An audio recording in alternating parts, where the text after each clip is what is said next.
All right. I'm for the second episode. I'm Dominic again, and today all about Halo. I got my friend here. Go ahead and introduce yourself, Vince. Vince, 34, avid Halo nerd since the first game. Awesome. So, I figured today we're just going to go in order. Start with Halo 1, then 2, 3, ODST, Reach, 4, and then 5. And then just kind of go from there. So, note about the little bit of music that's serving as the intro today. Probably one of my favorite pieces of Halo music out of all of them. Vince, start with music. Tell me what you think of Halo's music. I think it has the most amazing music out of gaming history. Yeah, me too. It's a shame they couldn't keep Marty O'Donnell with Halo where he belonged, because he did a little bit of Destiny with Bungie, and then they shit-canned him for who knows what reason. Yeah, it was kind of a bad move, unfortunately, but I don't know. I think some of the new music is somewhat resonant of, a new generation. Yeah, I understand what they were thinking when 343 started taking over for Halo, and Halo 4's music, I believe it was what's his name, Neil Davidge. I don't know, I forget. Yeah. Pure. Sir. You there? Can you hear me now? Yes. Can you hear me? Yes. Okay, so what was the last thing you heard? I'll have to edit this bit. The bit about Neil Davidge. Yeah, so technical difficulties. Yeah, so I felt some of his music was all right, but a lot of it was just kind of underwhelming. Like, I think the only bit from Halo 4, at least, that really stuck with me was essentially the trench run towards the end of the game when you're in the broadsword flying through the Foreigner ship. It's pretty much the only bit that I really remember. And even then, it's not like I go out of my way to record or to listen to all of it. See, I was kind of a nerd, and I was listening to it the other day at work. Well, I mean, I sat there one time. I was at work, and I used to be able to have plenty of free time at work, life of a security guard, and I sat there and I gave Halo 4's soundtrack a chance. I literally sat there and down, listened to it, and I mean, it was good once I actually sat there and listened to it, but I don't think they had the volume high enough in the game itself, which is probably why I don't really remember any of it. So I can agree with that sentiment. The menu music was what really stuck with me, and that's really, been a thing always with Halo. Like, the music for the main menu is a icon of the Halo franchise. Yeah. And yes, Halo 4 did have some pretty bitchin'.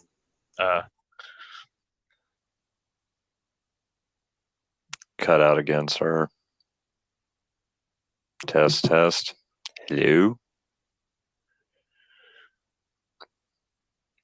Pure.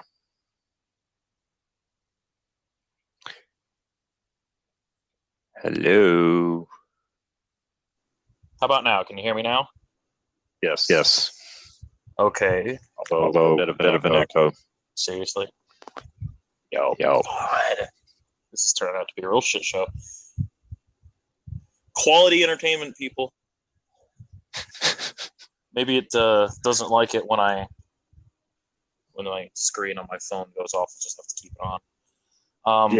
See, that's what I'm doing. Okay. So, Although the echo I don't hear it. I do. I do.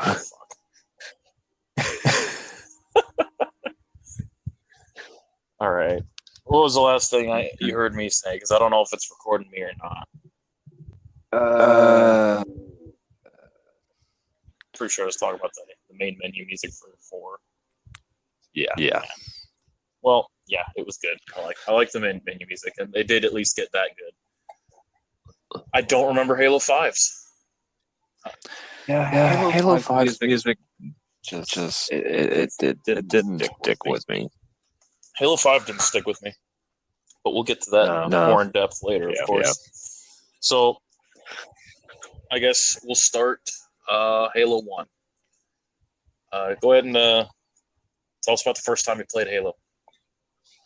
Well, it's been many centuries.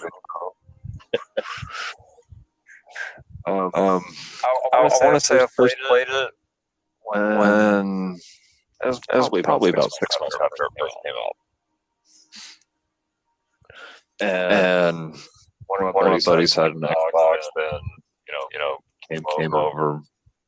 We started playing, and it's just like immediately just mesmerized by it. You start, like campaign first or multiplayer first? Campaign, of course. Kind of, that defined the tradition for how I play Halo to this day. Actually, always got to do the campaign. Oh yeah, definitely. And what the heck was that? I'm not sure. That was weird. Got a strange noise. All clear on my end. I don't know. Maybe it's my phone. Could be. Freaking Google Pixels, man. They're amazing phones, but strange. Anywho, back to Halo.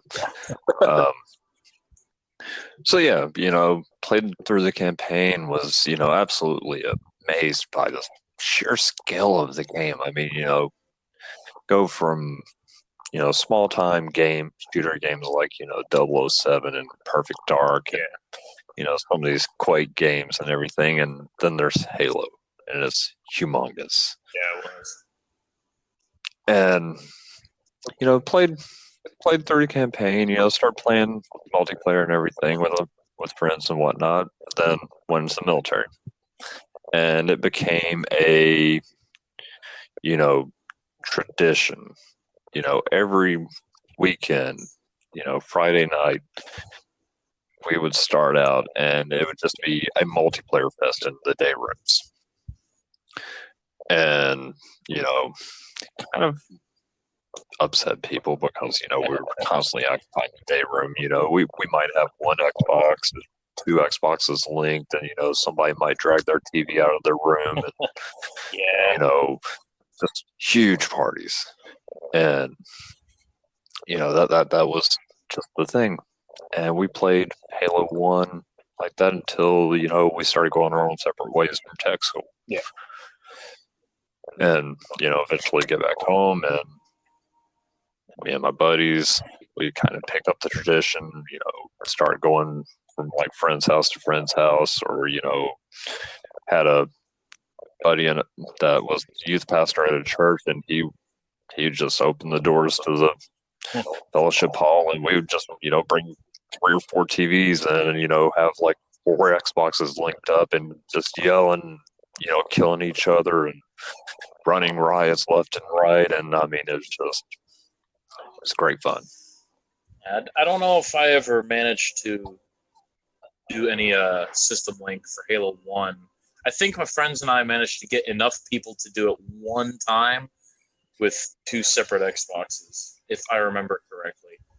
It was just hard finding that many people and that many controllers, because I'm pretty sure I only had 2, and then when my friend Travis finally got his Xbox, he probably only had 2. So, our friend Matt, he moved.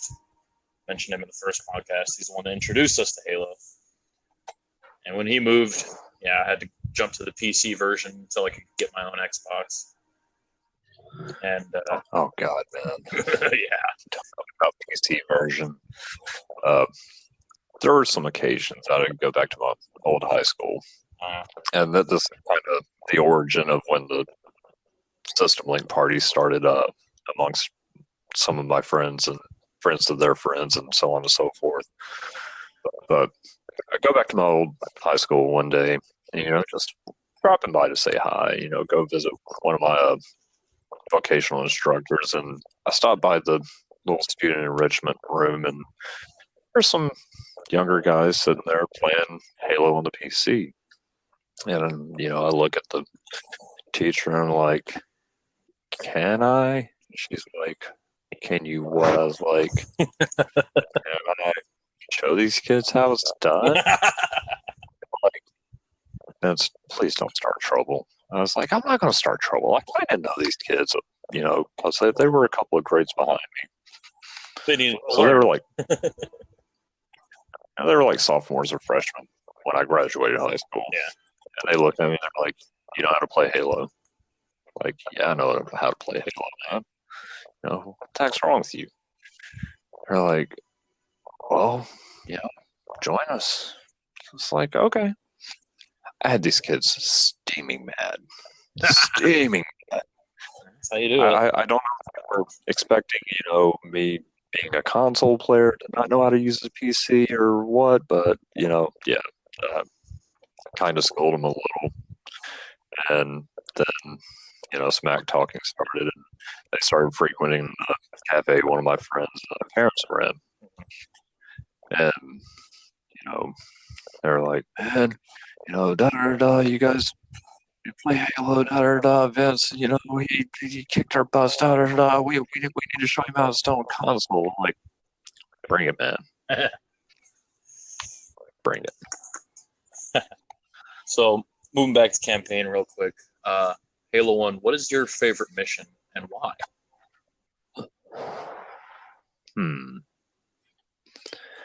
Favorite mission? I know it's a tough one, yeah.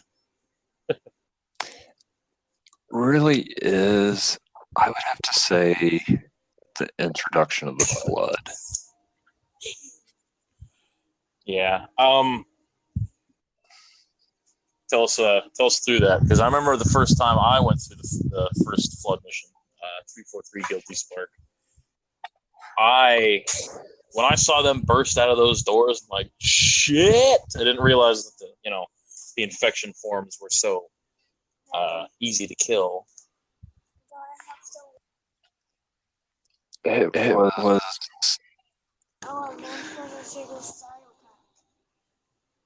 First time Flood scared the shit out of me. Didn't know what to do. Didn't know the good weapons against them, the bad weapons. And I loved the first assault rifle, so I used it as much as I could. But against the Flood, it just didn't really do it.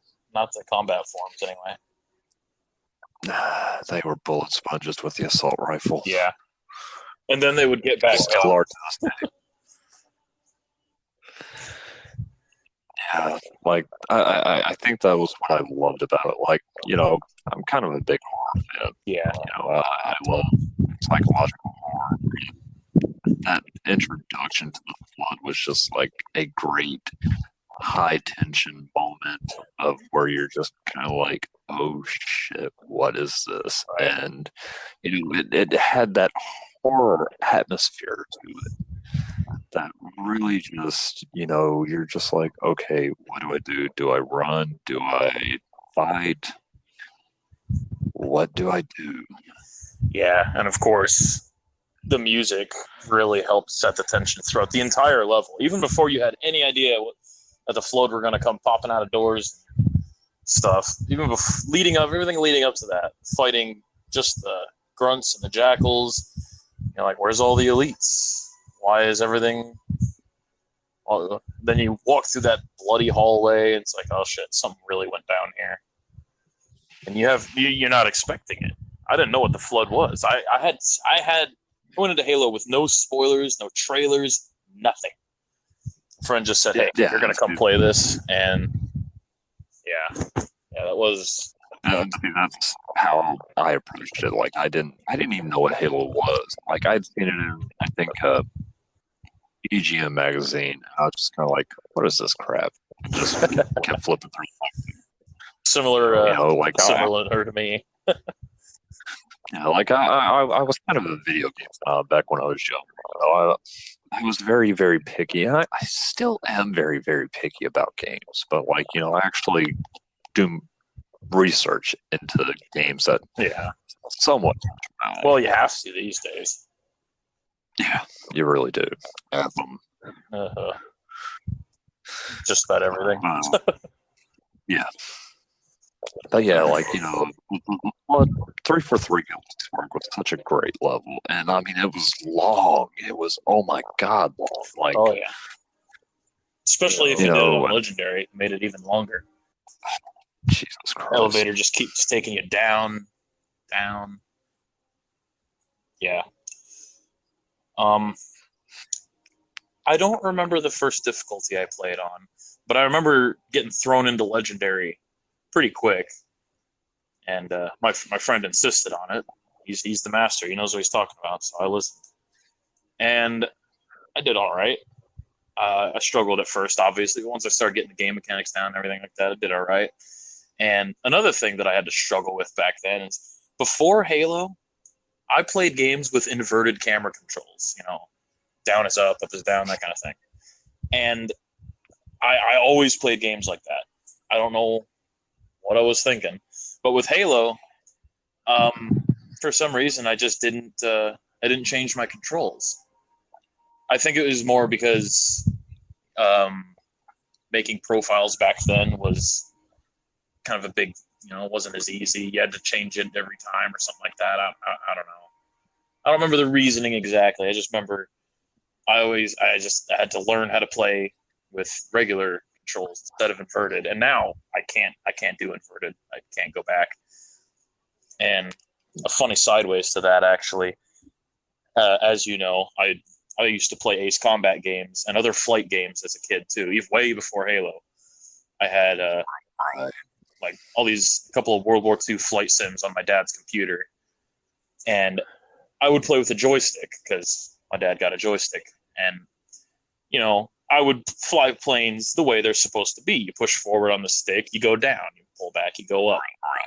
And since Halo 1 didn't have the option for inverted flight controls, it was inverted or not inverted for everything, I had to learn how to fly a Banshee without inverted controls.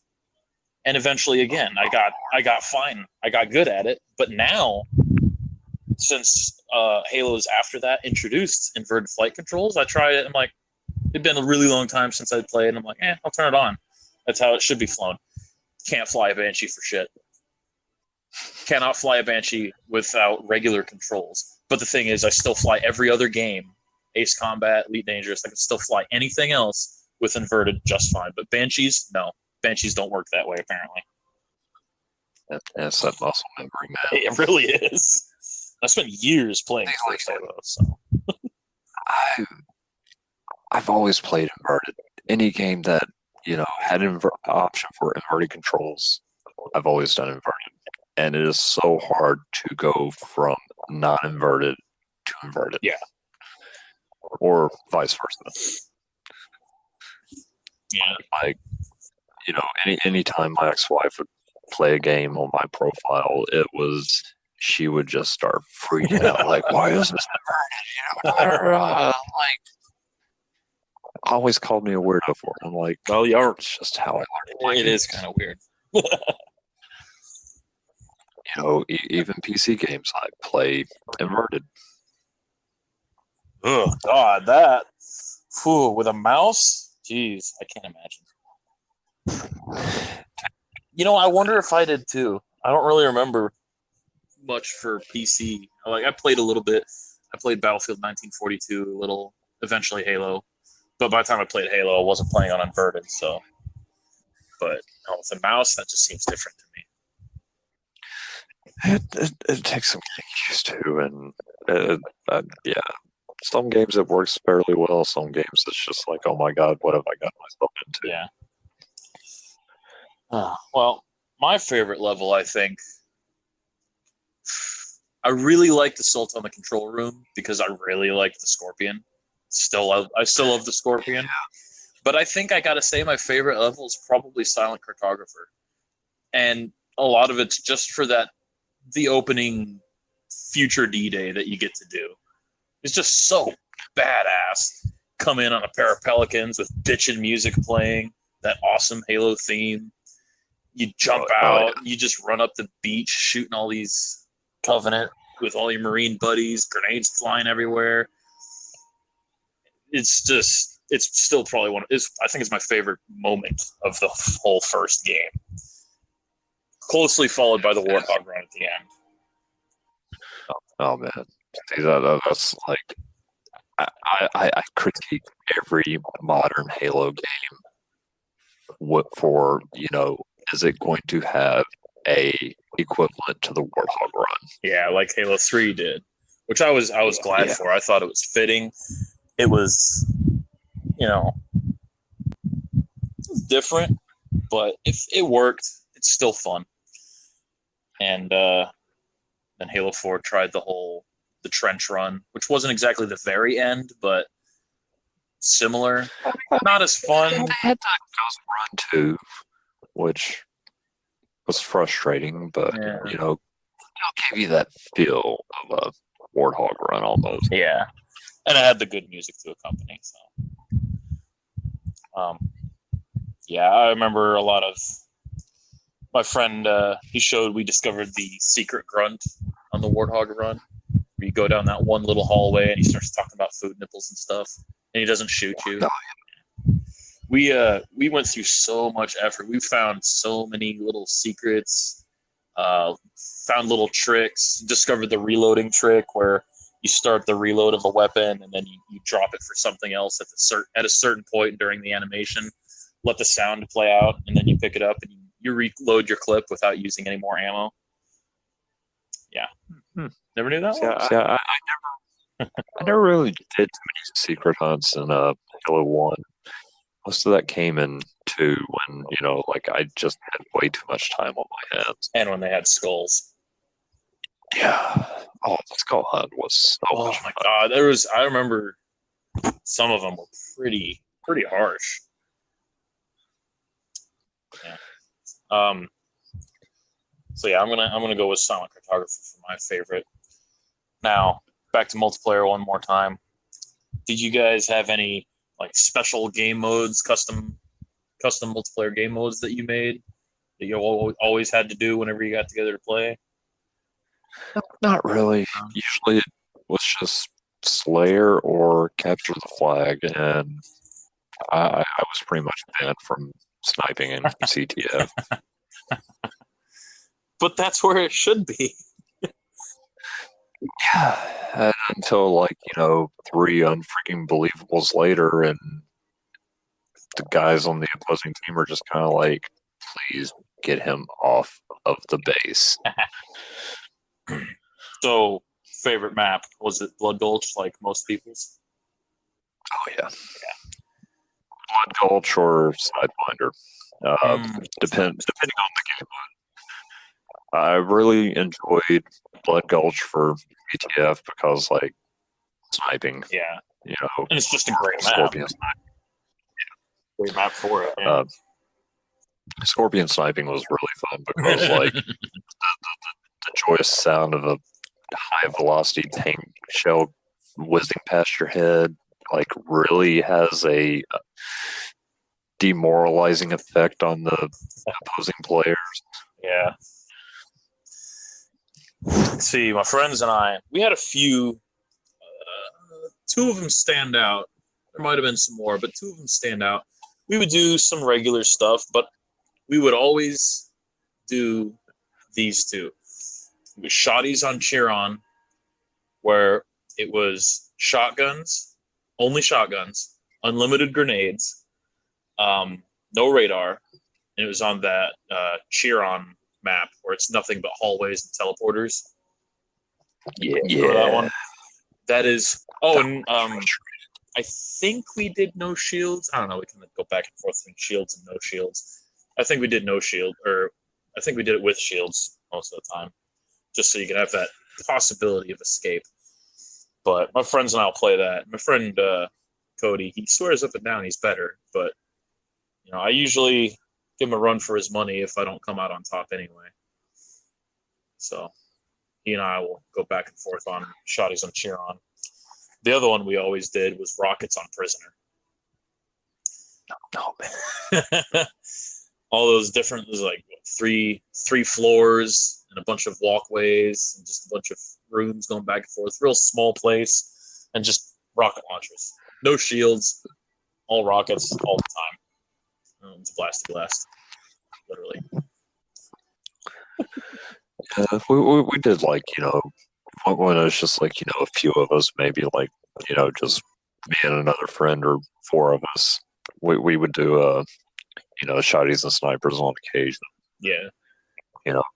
Try and perfect our no-scope game. And I was never that good at sniping, really. I mean, not against actual people anyway. Campaign I did fine. So Halo 2 was where my sniping game was at its peak. yeah, I usually just went for my dumbass always tried using the assault rifle in multiplayer, even though it really wasn't that good. If it wasn't a pistol, then you're doing it wrong. But I was too stubborn. I like the assault rifle too much. Speaking of assault rifle, easily my favorite gun, probably in the entire Halo series. The Halo 1 MA5B assault rifle. 60 rounds. Just delicious sound design. Just screams DACA. I can't get enough of it. And it even has one of the tiny little details that impressed the hell out of me in Halo 1. Because Halo... No, not the ammo counter. That was cool, but it's a tiny little detail that I didn't even notice at first. We were just messing around in multiplayer one day when I noticed it, and it was, if you look real closely on the right side of the assault rifle, where the ejection port is, the ejection port is actually animated when it's fired. You can see it moving back and forth while it fires, ejecting the shells. And back then, that was nuts. That was a sick level of detail. And we started looking at all the other guns too. Like obviously the pistol slide moved. I don't remember too many others really, but that one stood out to me. And there's the thing I loved about Halo 1 is just for back then, that game was fucking beautiful. The lighting was incredible. I mean, yeah, the textures were, they're dated a little bit now, but like I look at Halo 1 non-anniversary version, even now, and I'm like, this is still pretty impressive considering the time period. Almost definitely. See, one of my favorite small details was that small level of detail in the sniper scope. Yeah, had all these little... Where like it just kind of shows the level through the view of the scope, and you're just like, huh. That's really cool. I also miss the night vision that you could use in the Halo 1 sniper scope. I don't think any of the other ones had that, if I remember correctly. Which, I mean, there weren't too many dark sections in the following Halos anyway, and you really only used it the one time, but, it was a cool detail. I liked that they had it at all. Oh, yeah. I mean, they could have just left it out and left you just suffer in the darkness, but, yeah. Good guy. See, that's one thing I actually don't like about Halo 1 Anniversary is while all the anniversary graphics look great, everything's beautiful, there's a bunch of nitpicks I have with it. And one of them is that the Truth and Reconciliation, that level's too bright now. You don't need night vision. And on top of that, if you try to use the night vision, it like blinds you. It's like looking at a flashlight with night vision. It's too bright. So you don't even need the night vision anymore for that one. And the little nitpicks, like some of the geometry, I guess would be the right term. Like certain objects, the anniversary version, it's bigger.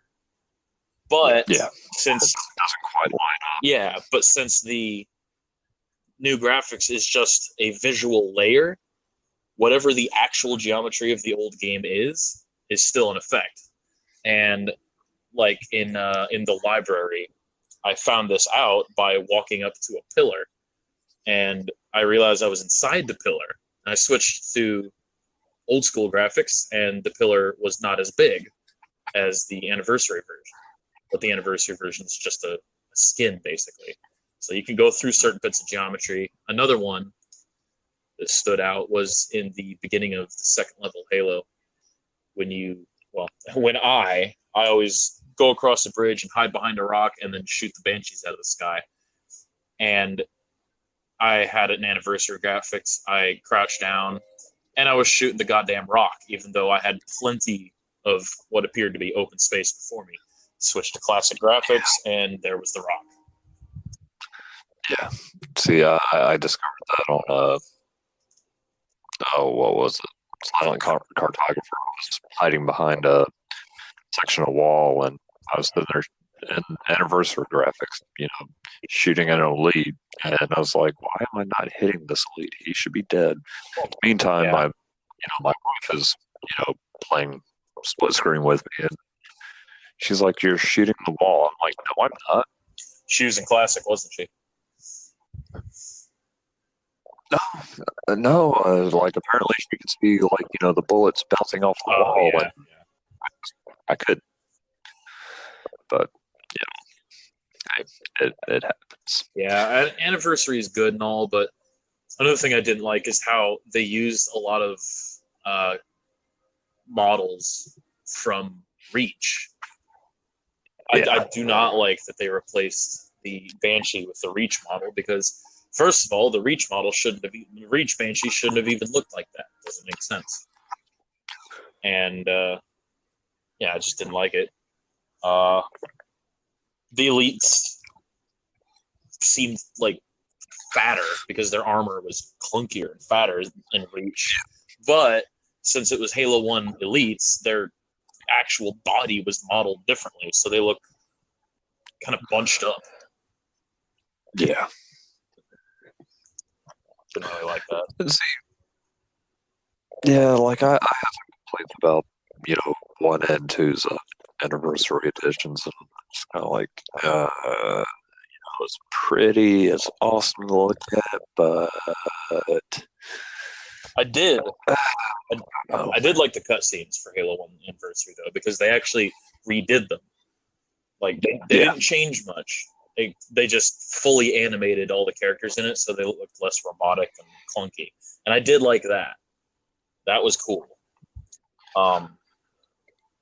Overall, sometimes I honestly just still play in classic graphics, and I keep the classic music on just because.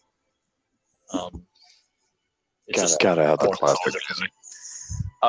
They did redesign all the sound for the guns, but I thought they did a pretty good job with that. None of those really bothered me. The assault rifle still sounded the same, and the M41 on the Warthog sounded the same, which is one of my other favorite sounding weapons. Oh yeah, Get that that's super tough. Yeah, super chunky sound. Overall, I really loved Halo 1. It had so much details, really good graphics and other things, like the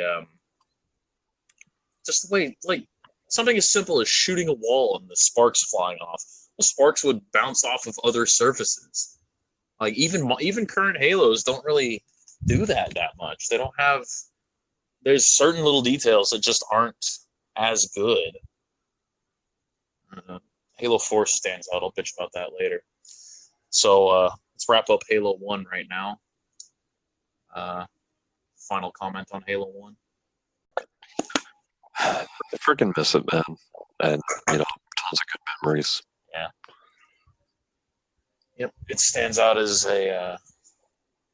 it's a masterpiece to me. I mean, little things here, but like overall, the entire presentation of the game, the way it's made, the love put into it, the sound, the music, the graphics, the gameplay, it's all.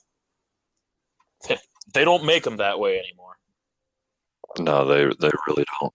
And one thing I can say is, thank God Bungie decided to bring it to Xbox instead of making it a Mac. Oh my god, yeah. Almost forgot about that. I'm really glad it was on Xbox. So I'm going to take a quick break here, and then we'll start with Halo 2. Okay.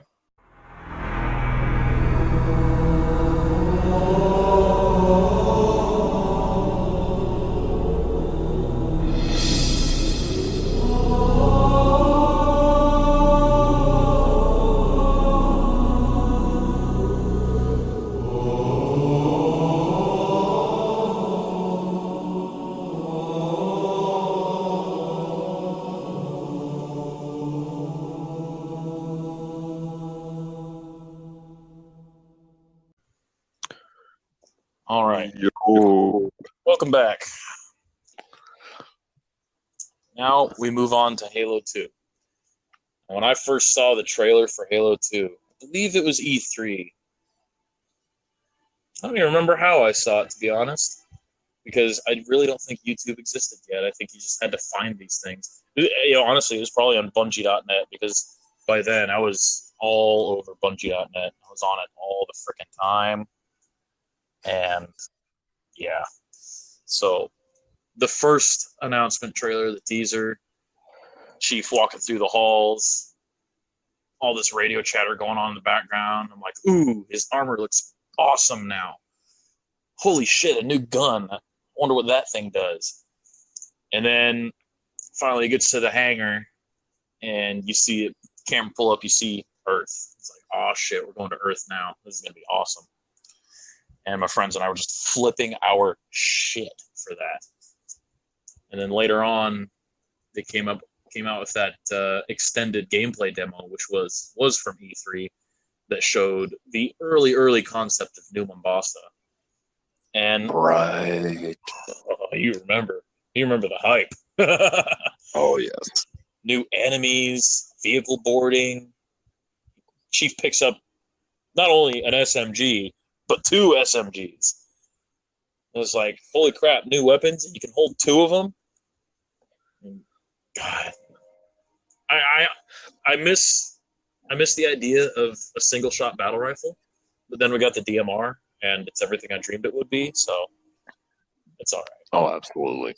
I'm a little disappointed that the mission didn't turn out totally like that one did. Some little bits and pieces that I wish were still in there, but I get it.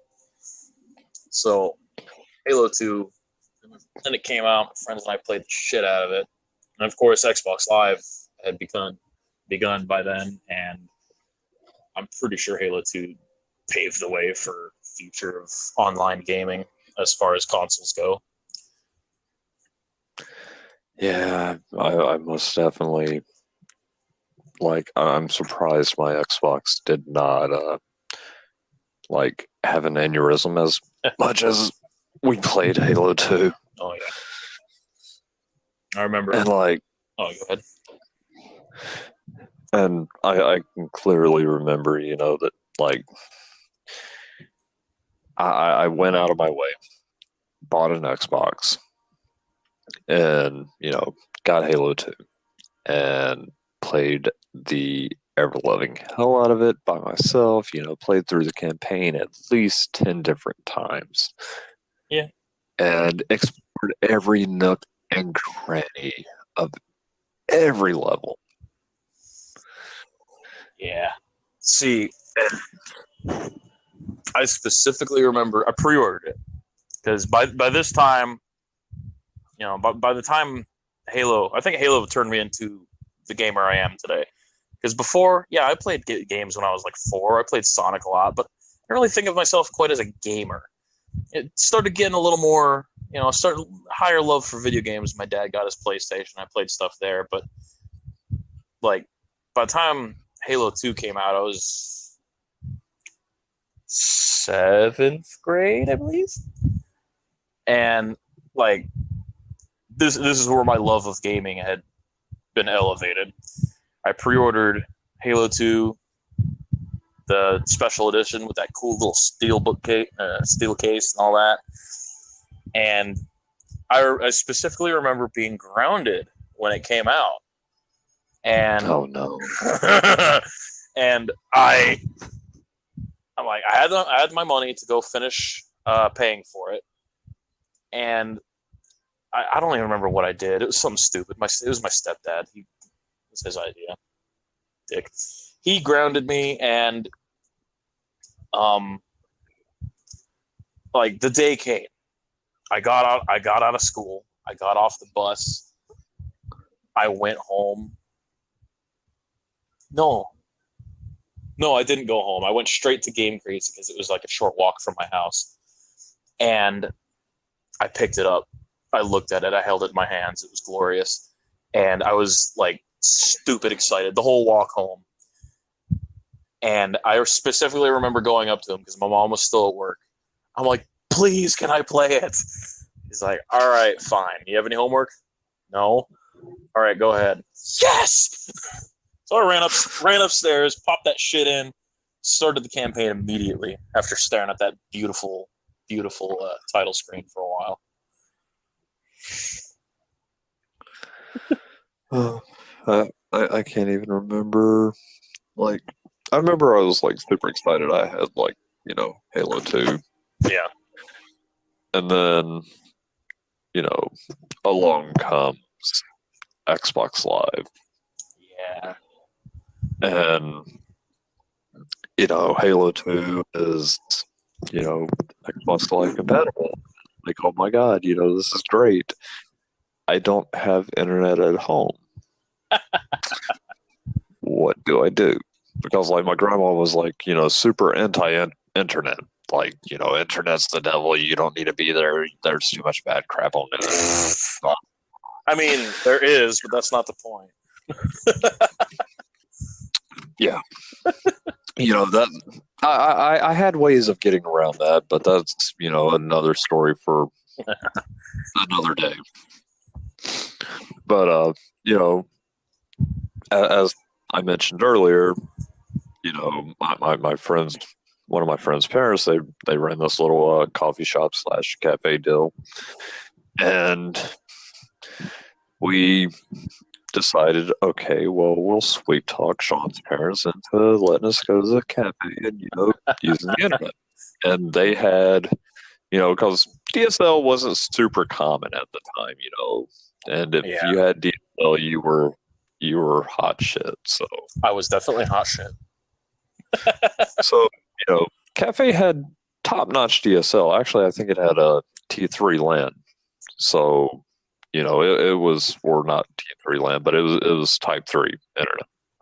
So, it was high speed and everything. So, and they had a, I want to say 65-inch TV. Ooh, glorious. I had like a 19-inch. So, like we moved the TV out of the big lounge area and into Sean's mom's office. And we, run the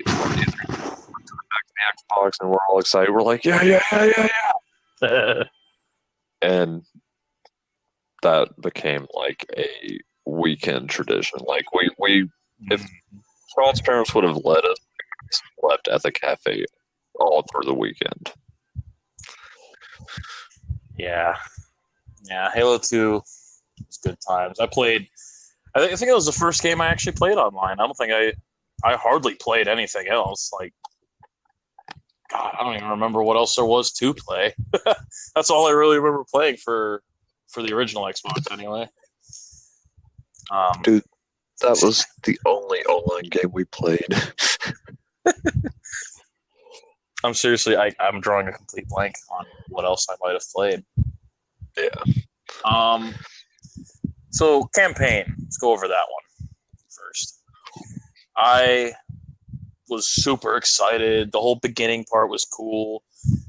You go through the armory. Dude tells you how expensive this shit is. And Chief, in all his glory, has got his new armor. I'm like, all right, bitching. I'm like, wait, we're not under attack yet. And it goes through everything. And the opening cinematic, though, the Heretic, where it shows the soon-to-be Arbiter, like, I thought it was so cool that we finally got to see inside the Covenant from their perspective. You know, they had character. They had, you know, I gave a shit. I'm like, this is awesome. I know they're the enemy, but this is cool. And I'm like, why are they showing us this Arbiter, this elite dude, though? And then you go through, play a couple levels, you defend Earth a little bit from the Covenant, and then they jump away from the city. I'm like, holy shit, the city just got blown to hell. And then it starts showing more stuff with that elite that you saw. And I'm like, this is still pretty cool. I like that they're showing me this. And then, bam, I'm playing as an elite now. I'm like, holy shit, is this really happening? And then he whips out that sword. I'm like, I finally get to use these goddamn swords that have been beating my ass with Goldies in the first one. I was excited as shit. Dude, it was so great. Like, I mean, I really like how they kind of humanized the Sangheili a lot in Halo 2. Like, you know, they're not just, you know, flat out, well, they are fanatical warriors, but, you know, they do have a sense that they have a reason to be the way they are. Yeah. You know, and they do feel and they do see things, you know, from the perspective of, hey, we're not just destroying you guys for the sake. You cut out there.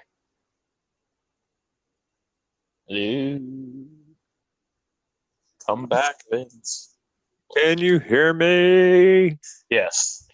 Okay, cool. Lift off on destroying. So, you know, they're not destroying for the sake of destroying. They're, you know, destroying for a purpose. And, you know, that purpose was the prophets filled their heads full of, you know, nonsense. And, you know, they're after all these relics that the Forerunners had left. And, you know, I thought it was really cool to actually, you know, see from the perspective of the Covenant and everything. And well, another thing I really liked about the campaign was, like, they gave the NPCs so much more personality in Halo 2. Oh yeah, yeah. Like, they said plenty during the first game, but yeah, like they had a lot more, like, set dialogue, and, you know, it made everything feel more alive. Oh yeah, it did it even more than in the first one, and I loved it. And it felt like they reacted to the environment and, like, you know, subtle changes that you caused. Yeah. Like in Halo 1, I think one of my favorite moments is, like, you know, you're charging a grunt and, like, all of a sudden the grunt busts out with mad cyborg, and you're just, like, giggling like a little schoolgirl. And you know, they gave the grunts much more personality, and they gave the Marines a ton of personality. Like, you know, some of the one-liners and stuff, I just, you know, giggled so much at it. And yeah, which mission was it? I can't remember the name of it, but when you're in the base shortly after. No, wait, never mind. I'm thinking of Halo 3. Rewinding. the games kind of just blend in sometimes. Yeah, I also like that you could actually understand the elites in this one. They would just talk you now and then too. Because in the first one, they just spoke their own, you know, word language. You know, they were saying only the grunts, and now you can understand the elites as well. And then finally, you can understand the brutes once they showed up. Dude, the brutes were such a horrifying enemy when they first got introduced. I'm like, oh, because, like, you know, they did that whole memorial thing, or it wasn't a memorial. That was Halo 3. Never mind. Here we go again. get to Halo 3, don't worry. Getting ahead of myself. Yeah, the first time a brute charged me was terrifying. I'm like, wait, what the hell? He's angry. And I eventually would learn, obviously, that dual needlers was the best way to dispatch most brutes. Oh yeah. That's fine. But yeah, overall, I love Halo 2. I actually just got done playing it with my lady. We just beat it again. And I do love it. It is a great game. I don't think I like it as much as Halo 1, but only on a level standpoint. Like I liked playing as the Arbiter, but if I'm being totally honest, it was mostly Arbiter missions that I sometimes just didn't enjoy as much. Yeah. And I think part of it was, as much as I like the Flood, I think there was too much Flood in Halo 2. I kind of got tired of fighting them. Mostly because they were also, a little harder to kill. They could be revived by the infection forms. You couldn't just let a swarm of infection forms jump at you and melee them once and take out half of them. They were harder to kill. And I think part of that is what made me not like the Flood levels quite as much. And it usually ended up being the Arbiter levels, too. So it was a mix. But overall, I love the presentation of the story and all that. So plus better stuff. The one thing that I missed in Halo 2 that I loved doing in Halo 1 with the Flood was making my pet combat forms. Yes. I'd always get. I think 3 was the max I had once. Maybe it was just 2. But yeah, they now in the Halo 2, if you shot their limbs off, they just walk forward angrily for a few seconds before just dying and exploding. So they worked as bullet sponges. So I mean, one I think it was Halo 2 where they introduced the feature where you could shoot the combat forms in the infection form and nope, that's Halo 3. Okay. Shit. Yeah, see, like, it's been so long since I played through Halo 2, and, like, Kels and I were actually discussing, how she wanted to go through and, start from in chronological order and, work her way through all 5 games. Yeah. Excluding Halo Wars because, it's a different type of game. Yeah, I've done that a few times actually. Go through all the main Halo games. I think I've managed to full play through at least a couple times. I usually just get distracted, but all right, we're gonna go same format for Halo 2. Favorite mission? That's a tough one for me, honestly. Because I feel like there was more of them. Yeah. But like some of them are super short, some of them are longer. And on top of that, most of them are all in totally different locations with the exceptions of a couple missions where it's like the same area basically, but it's 2 missions split up. Like there's 2 missions on Earth, 2 missions where you're the Arbiter chasing after the sacred icon. And they just kind of put them together. But another cool thing in Halo 2 I remember was that there were no load times. Missions, cutscenes, all blended together. There was no stopping it. There's a lot of texture pop in, but I don't know. I thought it was cool. It was like, but Bungie really optimized the game very well, and it did, yeah. It was really fun to see that. Favorite level though, that is definitely a tough one. I think I enjoy the levels on Earth the most. If I had to pick one, and it would obviously be the one with the Scorpion on the bridge and the Goshawk. That Goshawk was the only time I let Marines drive because I wanted to shoot that damn thing. And right. I'm pretty sure he's the only Marine in the entire UNSC that can actually drive worth a damn. So, like, I've tried letting him in other games, drive so I could be the gunner for once if I don't have a co-op partner. God, they just suck. Looking at you, Cat. I think I'm gonna have to go with that one. If I had to pick one level, I think it's the second Earth level. I believe Outskirts is what it's called. Yeah, Outskirts. Plus, that was the one that gave you Sergeant Johnson's epic speech about the tank that differed depending on the difficulty. Dude, and Sergeant Johnson, like, I think he was at peak form in Halo 2. Oh, yeah, he was. I like how he Plus that speech in the beginning of New Mombasa. yeah. And like in Halo 1, he was kind of a throwaway character. They weren't expecting people to just love the shit out of him so much. Do you know? Right. You know that he's based off of the sergeant in Aliens. Yeah. He's practically the same dude. But yeah, he became like the face of Halo since Master Chief doesn't show his. And Oh, absolutely.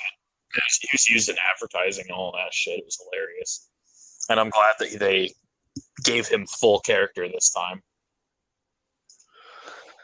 Yeah, that was like, the perfect comedic relief to, like, a lot of the tension that, would build up at moments.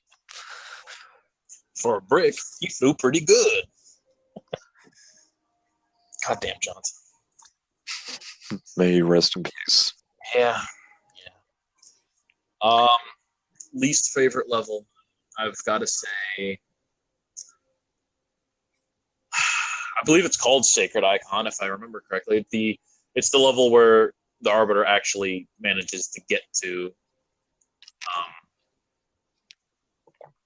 the index, because you spend a lot of time on that gondola that just takes you across the whatever to get to the icon, and then because you're moving so fast, and because that's just how the game worked, since everything was a real space, it fucked with your aiming and your grenades, and it was a pain in the ass because you're fighting Flood with swords and the shit. So I think that's probably my least favorite mission to go through.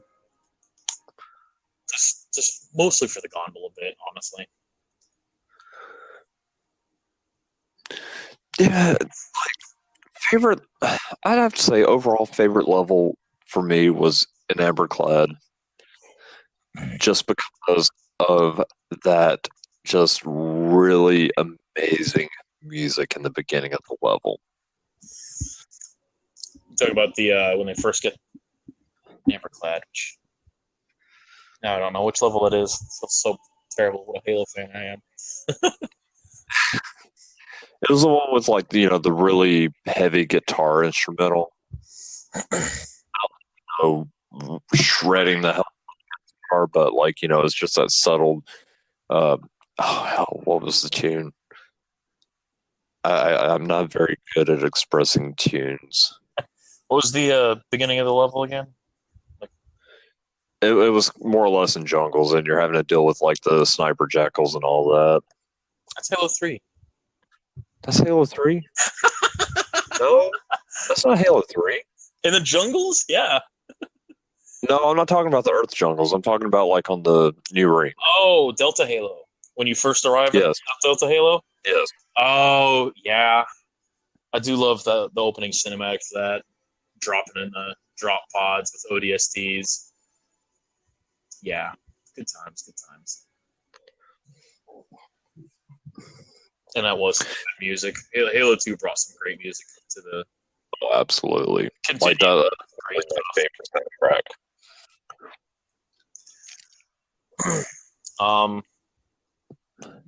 Yeah. Oh man, Halo 2's campaign. It was still pretty good. Ups and downs, but playing through it again recently, and now Halo 2's anniversary, I liked considerably more than Halo 1's anniversary, and it's because they didn't go out of their way to change the way a bunch of shit looked. They just made it way prettier. You don't have nearly the same amount of geometry problems, like that invisible pillar I was talking about. They didn't change much. They just made it look better. And the cutscenes by Blur were just ridiculous. Beautiful. There's a couple tiny little things that they changed that, you know, as a person who likes, you know, making movies and camera angles and all that shit, like the one major thing, it was in the opening cinematic with the heretic, where Prophet of Truth says that Arbiter will be left behind, and then it's a close up of Prophet's face, and that little circle thing on his crown or whatever, and then the scene fades to the moon above Earth, and the moon is in the same spot that the circle was. I have an eye for capturing things on camera. I've always loved taping things, recording things. I'd go to air shows with my dad and crane my fucking neck to look up and record the planes and shit. And so, like, I appreciate little camera tricks and transitions like that. And the anniversary cutscene didn't do that. It bugged me way more than it probably should have. Yeah, see, they really they did a beautiful job on Halo 2's cinematics. Oh yeah. You know, like, and I really enjoyed Blur's job overall because, I mean, like, you know, just they felt so much more alive. Yeah, they did.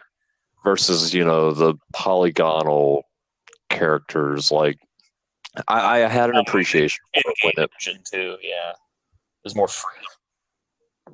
Yeah, like, you know, and they made Miranda Keys, you know, amazing. So great job, Blur. I think one of my favorite little, like, because they changed a few little things, but a lot of the changes were actually better, such as when the Arbiter's chasing the heretic leader, and the heretic leader hops into Banshee. Then he turns around. You can see that look of, oh shit, on Arbiter's face as the Banshee turns and fires on him. And then he returns fire. Another one. Now, Halo 2, I always thought Halo 2 had some pretty bitchin' lip syncing in its cutscenes originally. Yeah. So, that always impressed the hell out of me. It was good, I thought. But there's still only so much you can do with the rest of the face. There's something I noticed just playing it like maybe a couple hours ago. When the flood form jumps on the Prophet of Mercy's throat, and Tartarus goes to lean down to take it off, and Truth stops him. In Blur's cinematic, you can see the betrayal on Mercy's face, and then you can see the lack of fucks that Truth gives in his eyes when he says that the great journey waits for no one, not even you, brother. And, like, you could just see the expression on his face, like, fuck you, dude, you're getting left behind. I don't give a shit about you. And just the amount of detail that they're able to put into things, it brings, like, a whole new level of everything to the cinematics, and I love it.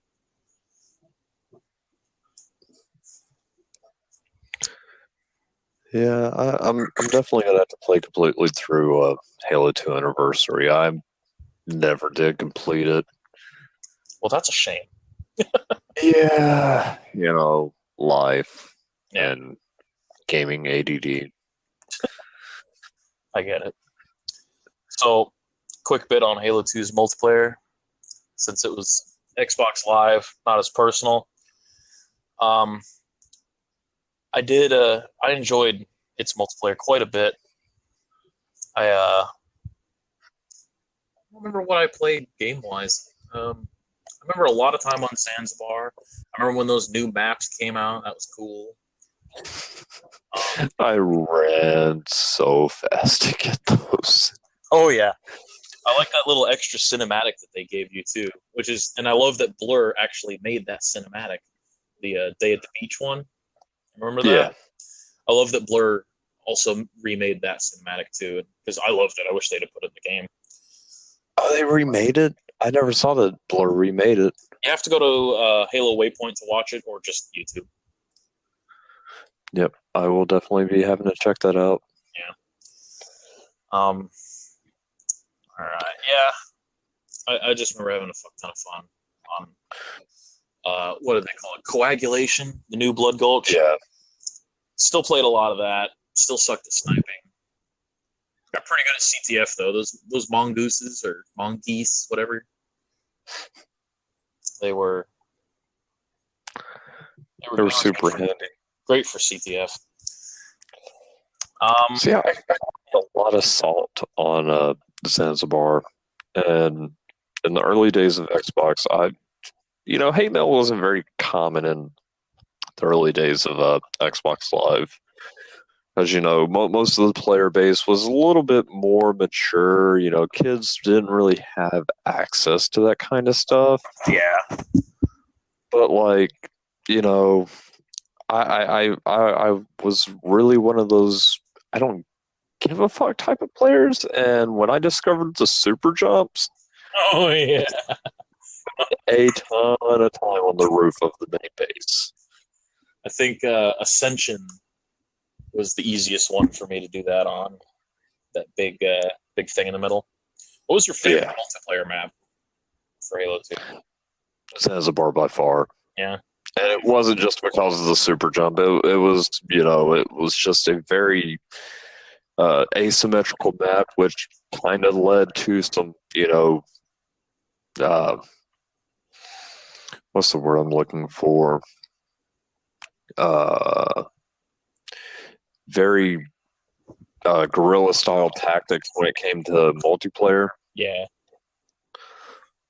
And, there was a ton of corners and there was a ton of spots that you could really, if you really paid attention to, the patterns of other players, you could get, into a good hiding spot because people didn't really pay a whole lot of attention, to, the very corner right there before you get to the ruins. Yeah. I was sorts of fun stuff. I also like the door or the barricades that you could raise and lower, or just lower it. Yeah. I thought that was a really cool addition to multiplayer. What was my favorite map? It might also be Zanzibar. Zanzibar was tough for CTF though, because if a good team could keep you on that goddamn beach all day, or at the very least, no farther than the wheel. Yeah, we got really good at keeping everybody pinned down, and especially if you got like a Warthog right there between that open spot where there wasn't any of the bridge. It was just kind of on the right hand side of the map coming from the base, and it was just facing the ruins. If you position your Warthog just right, you were keeping them on the other side of the ruins at the beach. Oh yeah. Another one I really liked, and it pisses me off that it's not in the Master Chief Collection. They said all the maps, but this one's not there. Foundation. I don't even remember how Foundation happened. I could have sworn it was you unlocked the map or something by doing something specific. I don't remember. I'm pretty sure you had to unlock it. I don't know how, or maybe it was a free DLC map or something. But it was this tiny little square map with a top floor and a bottom floor, with a narrow walkway on the top floor, 4 big pillars in each corner, and a room behind each one in each corner, and then this tiny little half-assed structure in the middle. This map was perfect for SWAT, and my friends and I loved playing SWAT. So we'd go 4-player. I'd go to my friend's house, and the 3 of us would sit there, split screening. You'd do SWAT on Foundation, and it pretty much equated to running around the outer perimeter of the map on the top floor with your gun right at head level and trying to basically who could pull the trigger first. And I had so much fun on it. The fact that it's not in the Master Chief Collection pisses me off. fuck off. SWAT was probably my favorite game type. Like once they introduced SWAT, which I think actually wasn't it just a custom game, and then they made it like official in Halo 3? Or am I thinking of the Origins of Infection? I think Infection was just a custom game in Halo 2. Yeah, I think Infection was just a custom mode, and SWAT. I think SWAT was in Halo 2. Honestly, I don't remember. It might have been. I'm not sure. It's really kind of hard to say because it's been ages. Yeah, SWAT and Big Team Battle are my favorite. Big Team was fun. Big Team has But been the especially- same since, I don't think. Hmm? I don't think Big Team has been the same since. No, Halo 3 it was a ton of fun. Like, Yeah, they did have some good maps for a Sand Trap, mainly. oh god, Sandtrap and the elephants. Well, Which, when we get to Halo 3, funny stories for. I've got one too. Well, I think that will be a good spot to stop for Halo 2 then. We're going to move on to Halo 3 after this quick break.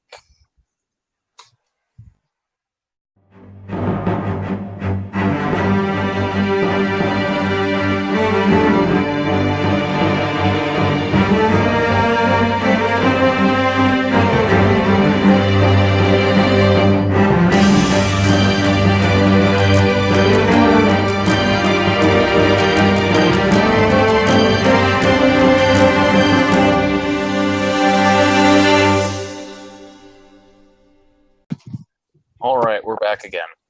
This time, Halo 3. And I'm going to try to keep it a little shorter this time because, well, we've still got a lot more Halo to talk about. Right.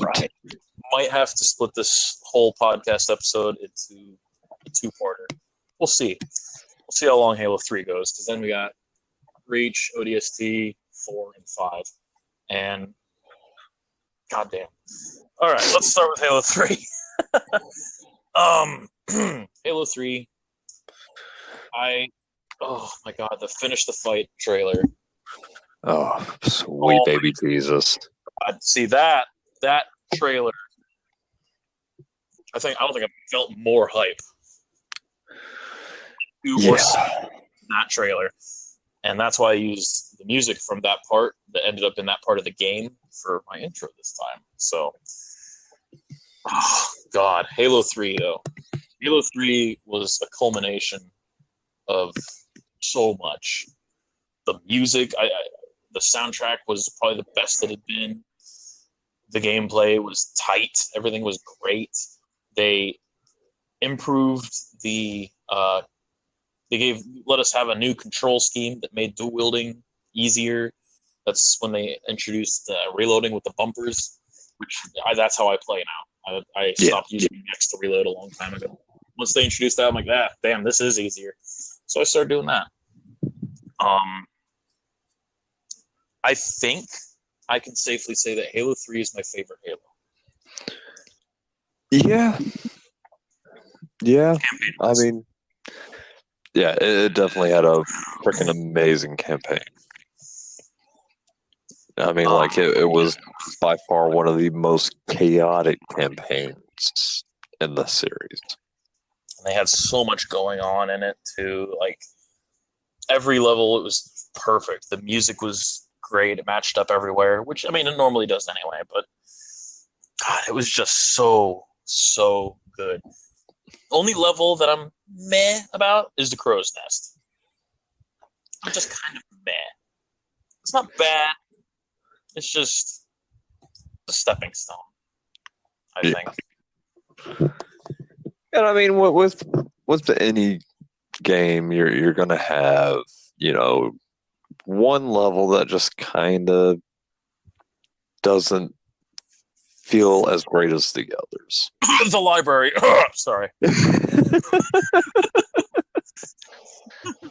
My lady loves the library. It's her favorite level, and I cannot for the life of me figure out why. But, I mean, I cheese the library when I do it anyway. I go past as many encounters as I can. I'm like, fuck this, I want to get out of here. I don't want to skip the level, but I don't want to play the level either. Halo 3 though. And even the flood levels in Halo 3, I did not mind nearly as much as the ones in Halo 2. With the exception of the one on High Charity. Yeah. It's only because I kept getting turned around a lot. Or I would fall off of these high up spots and I have to go back so I can climb up there again. That kind of shit. So, the most annoying part about the Flood and Halo 3, though, was the evolved forms. Jesus fuck yes, I know. And the one I hated the most, obviously, was the one that would shoot at you, usually from someone up high. And you could shoot at them, but then they'd shell up and they would be tougher to kill. So, I mean, if I didn't have something like a rocket launcher or something like that, and they were too high up to hit, I wouldn't waste regular ammo on them. I'd try to stick them with a goddamn plasma if I could. Yeah. But yeah, though they were a pain in the dick. I didn't like them that at all. I mean, they were cool, but I still hate them. Yeah, I was reading about the evolved combat forms before the game even released, and I'm just like,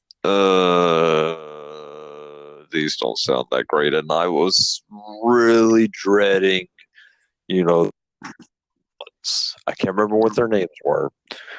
I don't remember. I don't even know if they all had names. I think it was a pure form, maybe. Yeah, those extra forms were something. Kind of a pushover now.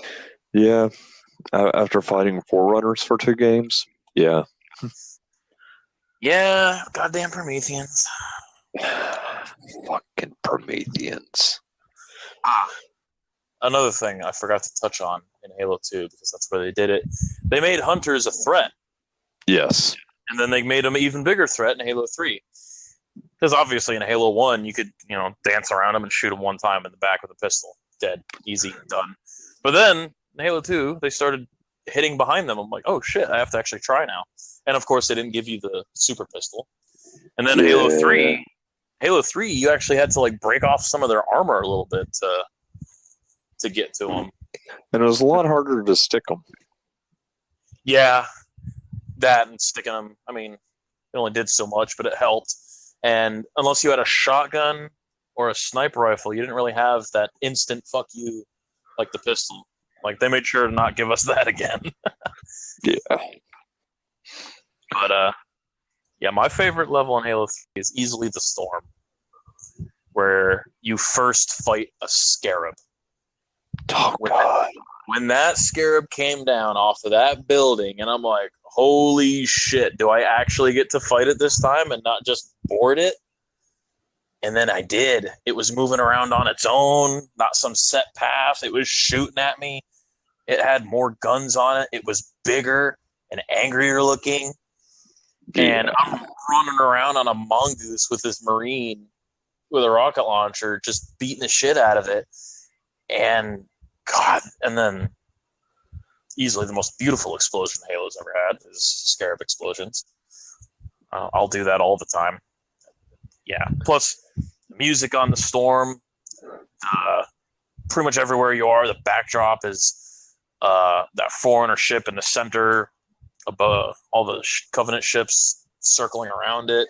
You get all these dogfights in the air happening. That level's just it easily seconded by the level where you fight 2 Scarabs. Yeah. Because there's 2 of them and you have a Hornet this time. Dude, that whole game was just intense as hell. That there was really no moments of, okay, there's going to be a calm point. There's going to be a calm point. You know what? Fuck you. There is no calm in this game. There is no Netflix and chill. You're just going to be straight going the whole time. Oh, yeah. And then there's just too many good moments in that game. And any time where you fought the Scarab was an awesome time. Like I still to this day don't get tired of it. And then you Right. get to fight it. You get to fight it on foot. You get to fight it with a scorpion or a warthog, whatever your choice is. You get to fight it with a hornet. And then my friends and I, we would find different ways to kill scorpions or to kill the scarabs. Like the first time you fight one, I found out there's an elevator that goes all the way up. So what I would try to do is get the scarab close enough so I could, and then disable the legs so I could jump down from above like a badass that the chief is. And there's no fall damage in Halo 3, so Right. And then my friends and I, when we do co-op, we would, in the one with the Hornet, we'd basically say, all right, get on the side of the Hornet. I'm going to airdrop you on the top of this thing. Didn't even disable it. Just flew above it, dropped them, blew it up, picked them up, did the next one.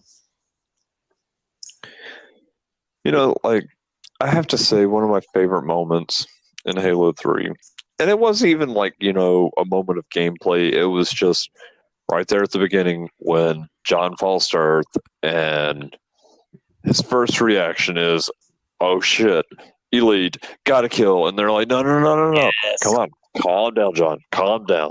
It's okay. He is a friend. This dude just fell from somewhere in Earth's atmosphere on a flaming hunk of metal as a shield.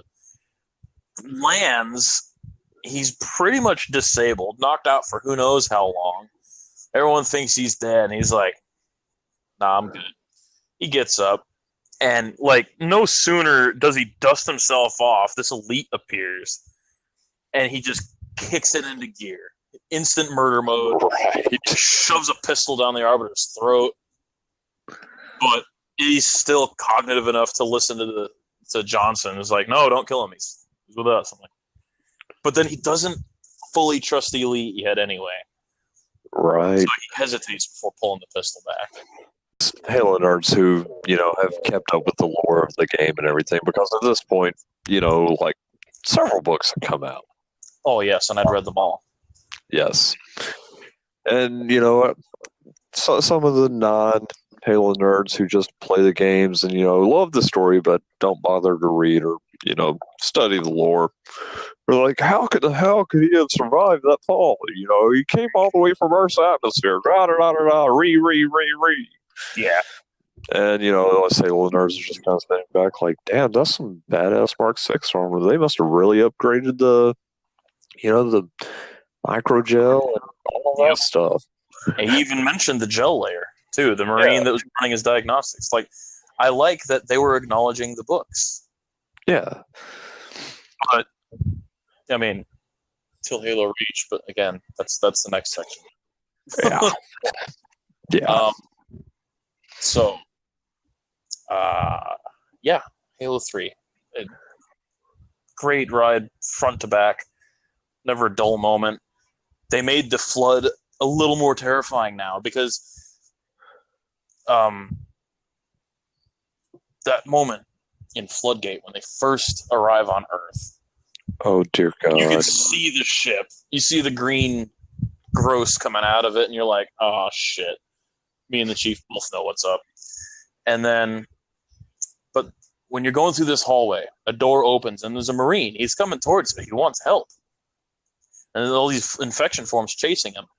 And then they jump on him, and you watch him transform right there, real time, game engine, no cutscene needed. You watch him transform right fucking there. And I think that's what made the Flood even more terrifying in Halo 3, is that not only could they revive dead Flood forms, they could revive dead bodies that were not infected yet. And you watched them transform, and it was just badass. Like, it made them feel like an even more significant threat than they already were. Yeah, especially with all the pure forms. Yeah. I like the way Halo 3 did the Flood the most. Although, I mean, I miss Halo 1's Flood because they're pretty straightforward. They ran at you a lot more, it seemed. Or just faster. Or maybe it was just the way they ran, I don't know. But Halo 3, you could kill them, but you had to destroy the body, too. Otherwise, it'd pick back up. Halo 2, well, you had to do that in Halo 2 as well, but I don't know how I feel about the Flood in Halo 3 being easier to kill with a regular melee, but eh. Well, see, Shooting I think, shooting the infection form in the chest though, that was a good little thing. I thought that was a good idea. oh yeah, like it made it kind of gave you a realization that okay, it's not the infection form hits them and it's a one and done thing. No, like that thing is in total control over that body. Like that body has just become that infection form's meat puppet. Love it. Yeah. And it was really cool. Like, and I really enjoyed, the concept of okay, well, the flood has, you know, evolved because, now there is a grave mind present, and that grave mind is what pretty much has full control over all the flood because it is essentially a hive mind. Yeah. Yeah, and the Gravemind's been growing since Halo 2 and it's doing just fine. Getting bigger, getting more powerful. I I don't know how I feel about all the little um we'll call them PTSC moments, the post traumatic stress Cortana, where she just Yeah. cut in on you. It was cool when the Gravemind started doing it, but luckily that wasn't for very long. Right. But like, it slowed everything down. I could have done without the slowing down bit. Yeah, after a while, it just kind of got a little annoying. Like, you know, okay, yes, we understand, Cortana, you are in distress. Leave me alone. Let me get to you. See, the only thing I don't like is that it made you walk slower. Yeah. I think it should have. I think it would have been way cooler if it just happened while you were trying to do shit. It always Yeah. happened in a quiet moment. Like you're never really in danger when it happened. I think it would have been cooler if it didn't slow you down. You could still do everything you were supposed to be doing, but it was an actual hindrance, not just a setback. Yeah. So Halo 3's campaign, it's a glorious piece of art. It has a brand new Warthog run at the end. It's fucking amazing. It's explosions everywhere. Fun little fun fact. Somebody once, probably not long after the game came out, they basically looked at the game file version that showed like an above, or maybe they hacked it or something so they could pull the camera all the way up. The section that the Halo 3 Warthog run takes place on is actually that Halo's rebuilt version of the Silent Cartographer. Huh. True story. You put a above view of the map side to side with both, and it's pretty much the same island. And I thought that was pretty cool. Oh, piss. Sad to see Johnson go. Not sad to see 343 go. He was always kind of a dick anyway. Yeah. Like as hell to kill him. I mean, and this is just, kind of the nerdy part, tapping into like the Silentium and all that. Like,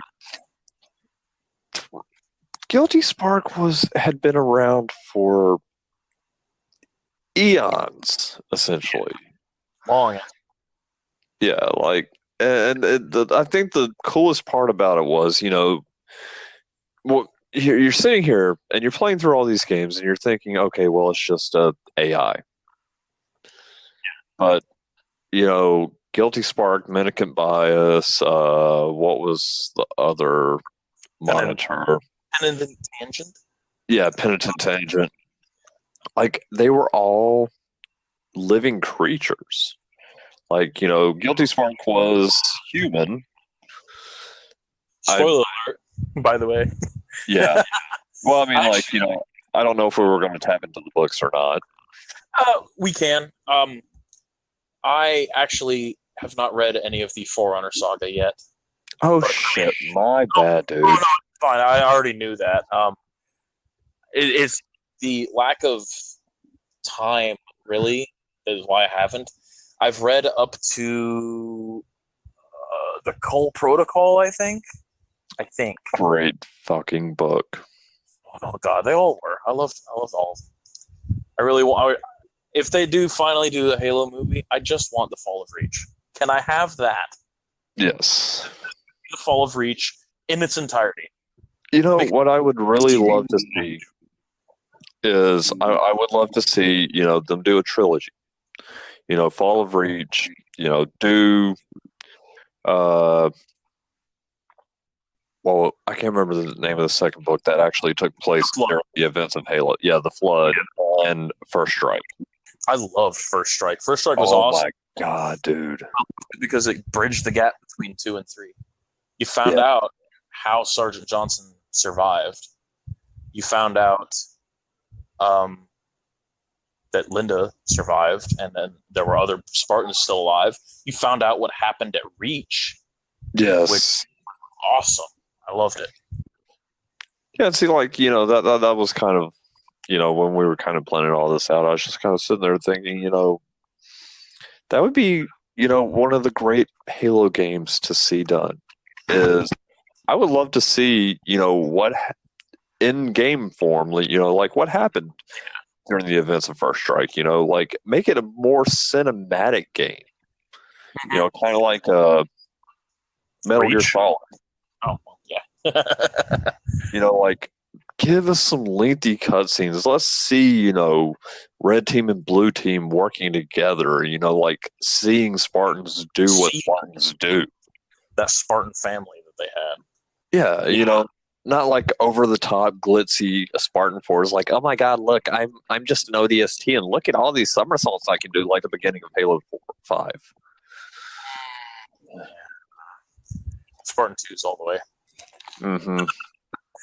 I personally would love to see Halo Reach redone, but follows the books. Yes. I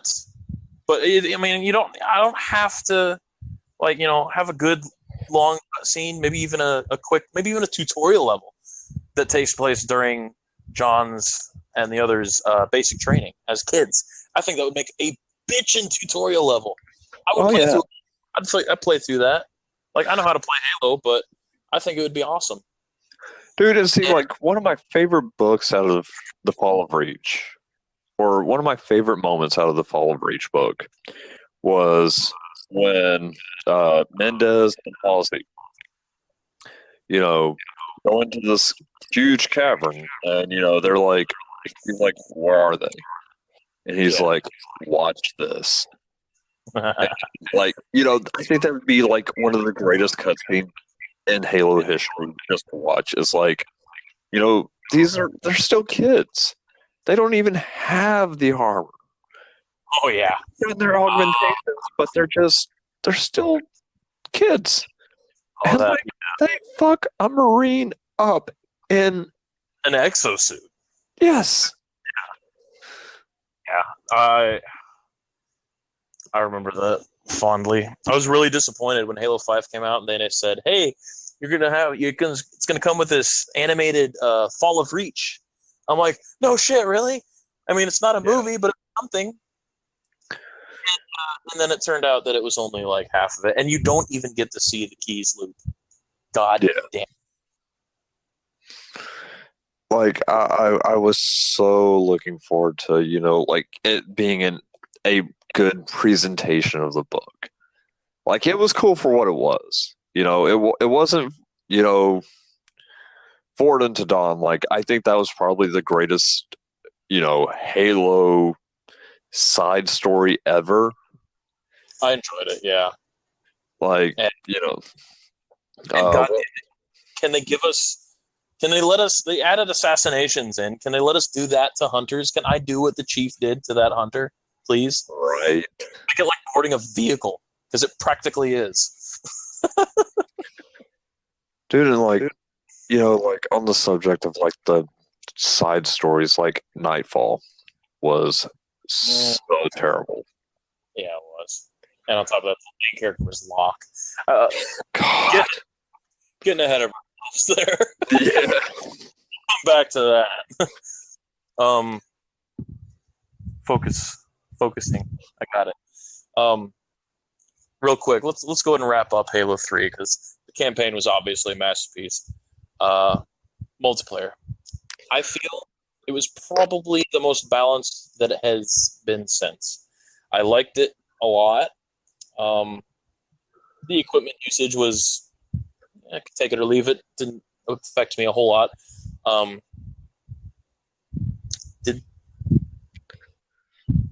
No, they didn't have the jetpack yet, did they? Of No. Reach. Yep. But overall, I liked it. I liked it a lot. It had some really fun maps. A lot of good gameplay. The weapon balance was good. The assault rifle was a viable weapon in multiplayer, finally. Oh, God, was it? Fire half the magazine and then punch them in the face. That usually worked out really good. Favorite map? God, there were so many. Yeah. That's a tough one. I don't even know if I have a favorite map. One that I really liked that they brought back Sidewinder though. Yes. Sidewinder was a really nice one. Yeah, I don't know. I like the custom games. I've played some fun little hilarious ones now and then with people. Oh my God, dude! Like, that I can't remember the name of the game mode. There was this one that like myself, Spork, of which the audience doesn't know who Spork is. Spork is my best friend since the military. One of the ones that was part of our weekend shenanigans back in the Air Force. But Spork and I had this little group of friends that we played with. There was BG and Pest. Both of them were like super stoners. There was Corruption, crazy dude. Met him playing Big Team Battle. And then there was Painted Toast, who was, at the time, the rare female gamer that, joined us. But we played this game mode. It was a zombie infection variant. And somebody had, I can't remember who it was. I think it was BG or Pest One that created this map on, God, what was the name of that map? The one that had the base all the way in the back, and you had the huge door. Is it the one you start on the beach and kind of work your way up rocks, small canyon? Yes, yeah. That was a fun map. I don't remember what it was called, but yeah. So this somebody had done a custom build through Forge on this map, and that little room all the way in the back. The goal was if you weren't infected, or if you weren't, it was a Juggernaut zombie. First of all, and the only way you could kill the Juggernaut was by assassinating them. Brutal. Yes, but they moved. The speed was cranked way down. They had the higher gravity than the rest of the players. So you could move faster than the Jug, but if you got in his path with the grab hammer, it was game over for you. So back to how this all worked was everybody started off on the beach, including the Jug, and the goal was to get all the way to the very back of the map, and you had this little makeshift door that you could push by repeatedly hitting it, and you were safe inside the room for a while until eventually the Jug broke through, and then it was all hell breaks loose. It was you try to escape from the room and pray to God that you do not get caught in his path, or somebody gets clever enough to be able to, assassinate it.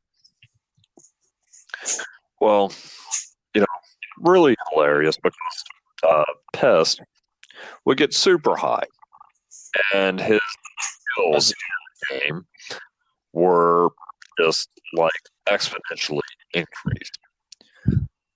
And this whole time, like he'd be playing, and he's just clowning on the beach, like, "Give me my fucking Twinkie, or my goddamn Twinkies."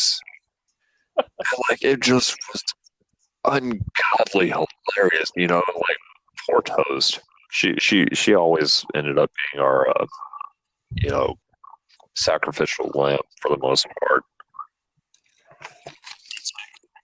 You know, and it wasn't anything to do with her skill or the fact that she was a girl. I think sport just really had a thing for her. Actually, he did. Um, he was always pushing her out, like, "Come on, Toast, just slap him with your meat flaps." I'm sorry to all the women in the audience, but yeah. So that was just one of those things that we were just kind of like, man, this is great. I hope these moments never end. And then, of course, we end up moving away from where we were living, so Yeah. we kind of got separated from that whole little group, except for Corruption for a while, which I don't know where Corruption is anymore. Yeah, and shit, the name of that map again? The big sand map. Oh, Sand Trap. Yeah. Sand Trap. I got it. I love Sand Trap. It was a fun map all the time. Great for big team battle. Perfect for it. And occasionally the elephants got used in pretty good ways. And I think we were doing, God, I don't even remember the game type. Could have been big team battle. Could have been capture the flag. Who knows? Who cares? All I know is that since the elephants really only had one area that they could move, I just kept going around and around. Well, turns out the other elephant was going around too, and we were both going right towards each other, and neither of us decided that we needed to stop, and we kept pushing into each other, and it caused both elephants to nose up to where they were both vertical and stuck that way. Oh, and I was just laughing. Like, once I saw the noses rising, I'm like, no way, this isn't gonna happen. Someone's gonna flip. And I was just laughing my ass off. And I guess maybe I had more speed or better traction or something, because I flipped the other one over and then mine was just standing straight up. And this is why I wish, this is why I think the Xbox One's greatest feature is a built-in DVR, because I would have recorded the shit out of that. Right. No, they did have the theater. And of course I went back in the theater, got the good perfect angle for it, and I did record it. But again, that's on the 360, and that was only in that file share, and all that file share is gone. So right. It makes me sad, because I had some awesome moments. The other awesome moment was on, I believe, Guardian? It was the kind of like darker, swampy map. It had that middle platform, and then a few other smaller platforms. We were playing, it was actually a LAN party. It was later in life when LAN parties were a little easier because we had more people and they're easier to do. And there was 8 of us, and we were all playing SWAT on Guardian.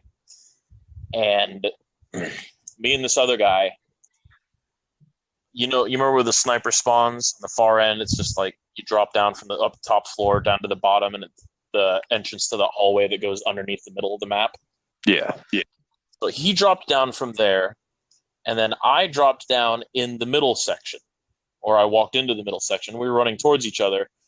We both fired at the exact same time with such precise accuracy that both of our battle rifles only fired a single shot, and then we both died. Oh, jeez. And we all flipped our shit. There was shouts of holy shit throughout the house, and I recorded it. Had a really bitchin' recording of that. So many good times in Halo 3. Absolutely, dude. Like, I remember, Spork and I actually met Corruption on Sand Trap. And, we were playing big team battle. And the 3 of us kind of just managed to coerce the rest of our team onto an elephant. And we dubbed the elephant Rolling Thunder because like we had guys on operating both the machine guns. We had coordination with the mongoose, groups rolling out on the mongoose,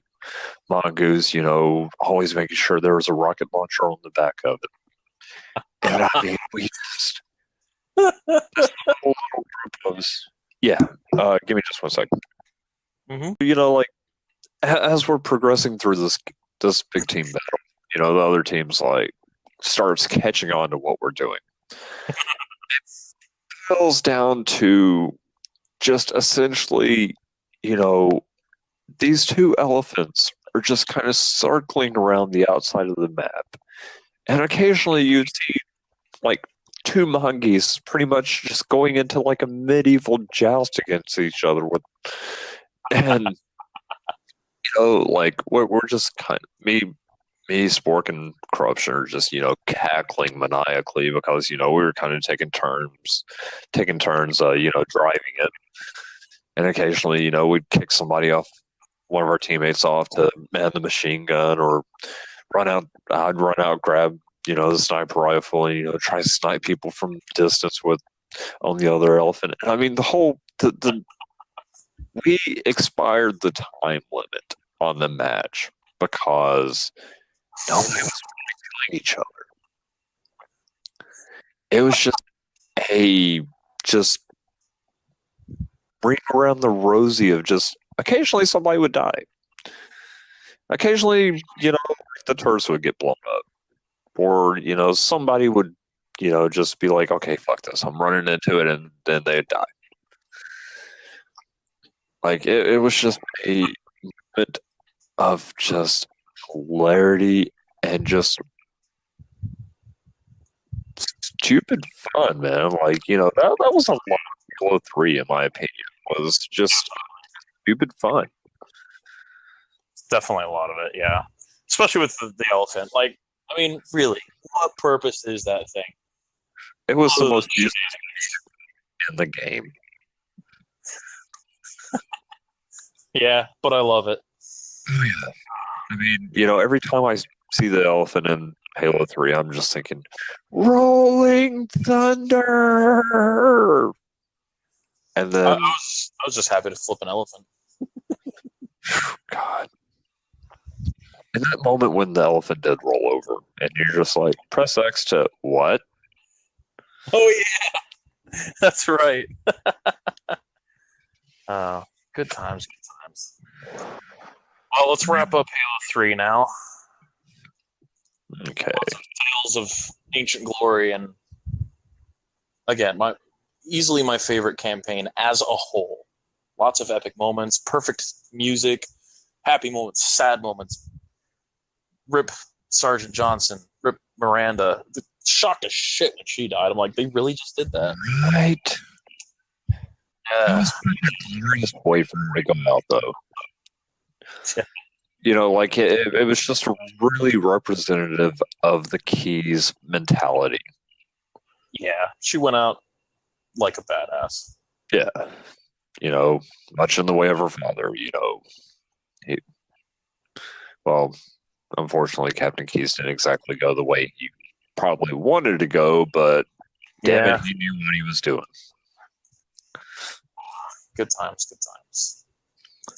So, in conclusion, Halo 3 kicks ass. Next, I believe we will just make our way into Halo Reach. And then after Halo Reach, I think we're going to call it. I'm going to make this a two-parter and do the rest of them after that. Sounds good. So should we do ODST first? ODST did come out first, didn't it? Yeah. I mean, not really much in the way of difference from Halo 3, aside from, really yeah.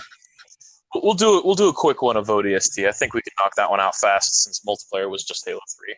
So, yeah, good idea. We'll do Halo 3. ODST first. Go through that quickly, and then move on to Halo Reach. We'll be right back.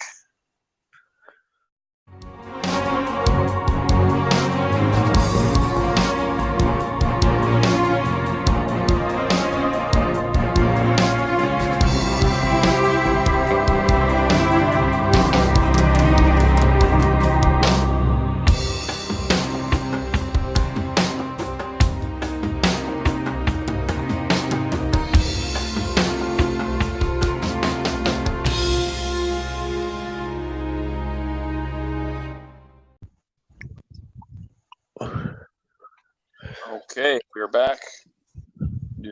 Quick talk about Halo 3 ODST. Pretty much just campaign. Maybe touch on Firefight a little bit, and then segue into Halo Reach.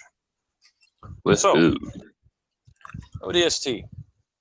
I loved this idea because ever since I saw ODSTs in Halo 2 and their badass black armor, and then again in Halo 3 where their armor looked even more badass, I always thought ODSTs were awesome. I loved them. And now I got to play as one. And it was so much about it. It was just really good. And then it came out, and I'm like, oh shit, I got to use health packs again. I don't have shields. I can't dual wield, although I can apparently still lift a turret. So, that game logic, whatever, didn't bother me. I just thought it was awesome. They got the cool silenced SMG, the silenced pistol, and on top of that, two of the best weapons in Halo, in my glad opinion. they brought them back for the Halo 2 anniversary multiplayer. Especially the SMG. The silenced SMG was fucking awesome because it had that little hollow sight on it. Good times. I treated it like a pistol rifle. I just took it everywhere. If I could. But I really enjoyed the story for that one because it was a different way to tell a story, and you could do it out of order too, kind of.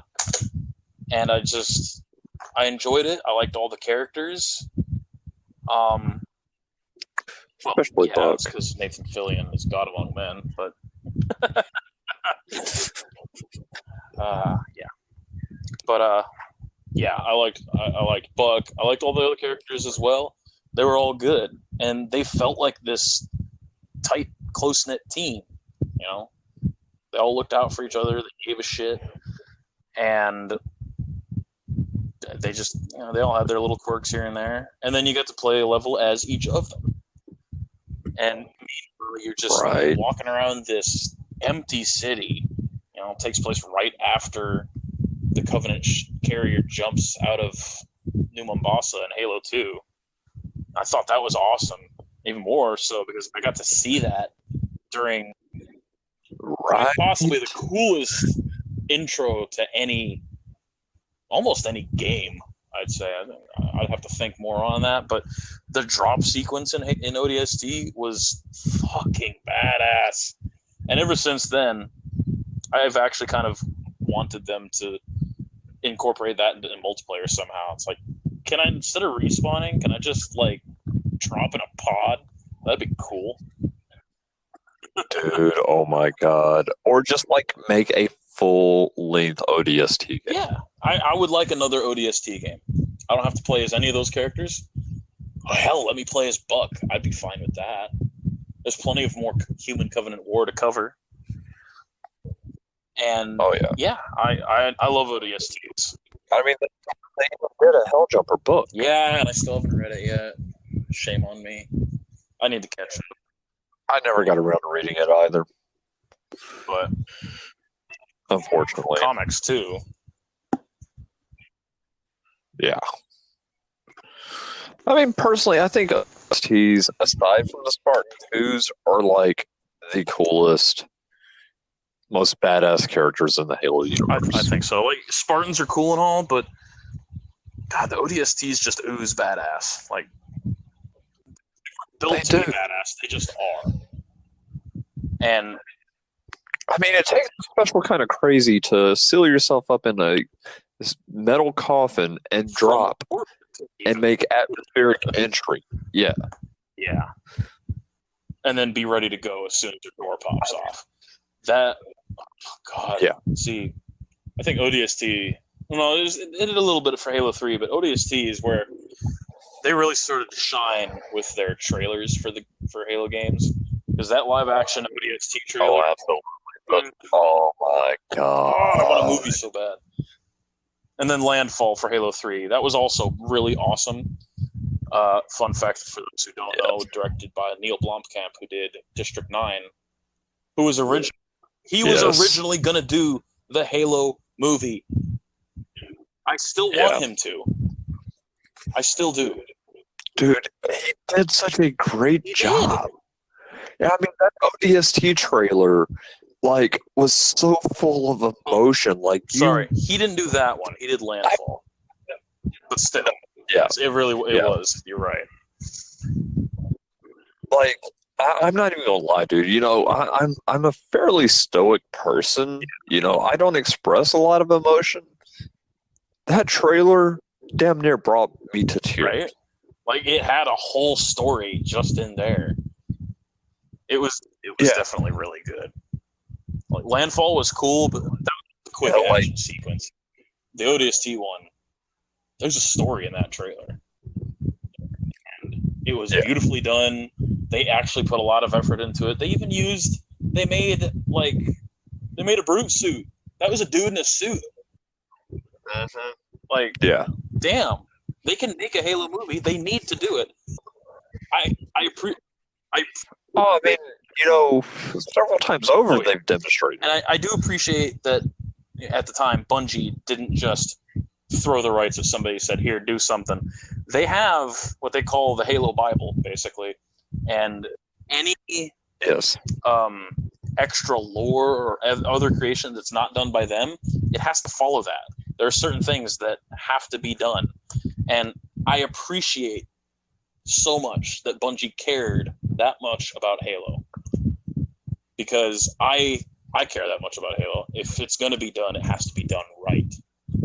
Now, I already know that 343 cares that much about Halo. A lot of people don't like 343. They think, oh, they're ruining Halo. I was like, fuck them. They're not ruining Halo. They've made some questionable choices, but they're not ruining Halo.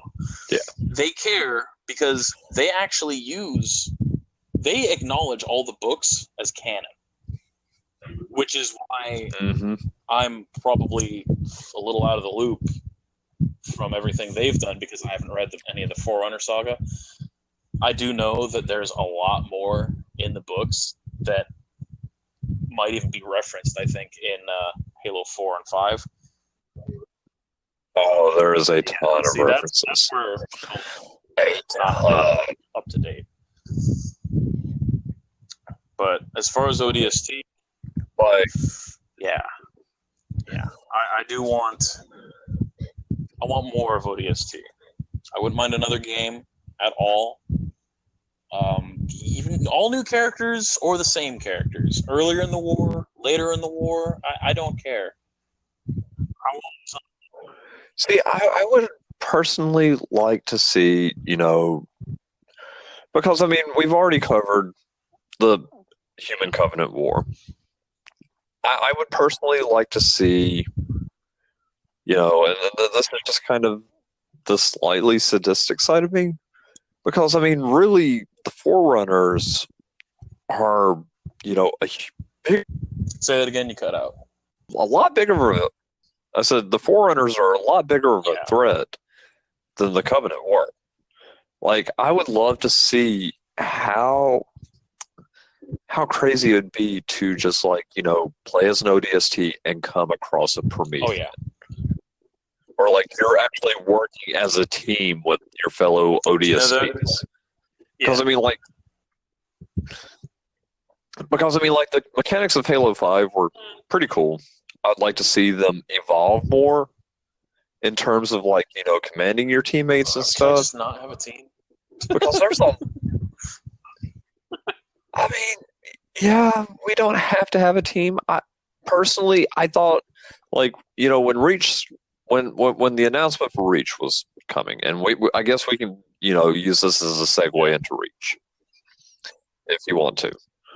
Like, you know, when I found out Halo Reach was becoming a thing, I was like, oh my god, you know, we're actually going to, you know, get to see the fall of Reach from the eyes of the Spartans. You know, you know, they were talking about all these, you know, like, you know, you're going to be working with a team and da-da-da-da-da. I was so hoping for, you know, Republic Commando-esque team. Yeah. Republic Commando is a great game. Like, it really is. And, like, you know, that's so much what I was hoping for out of Reach was that.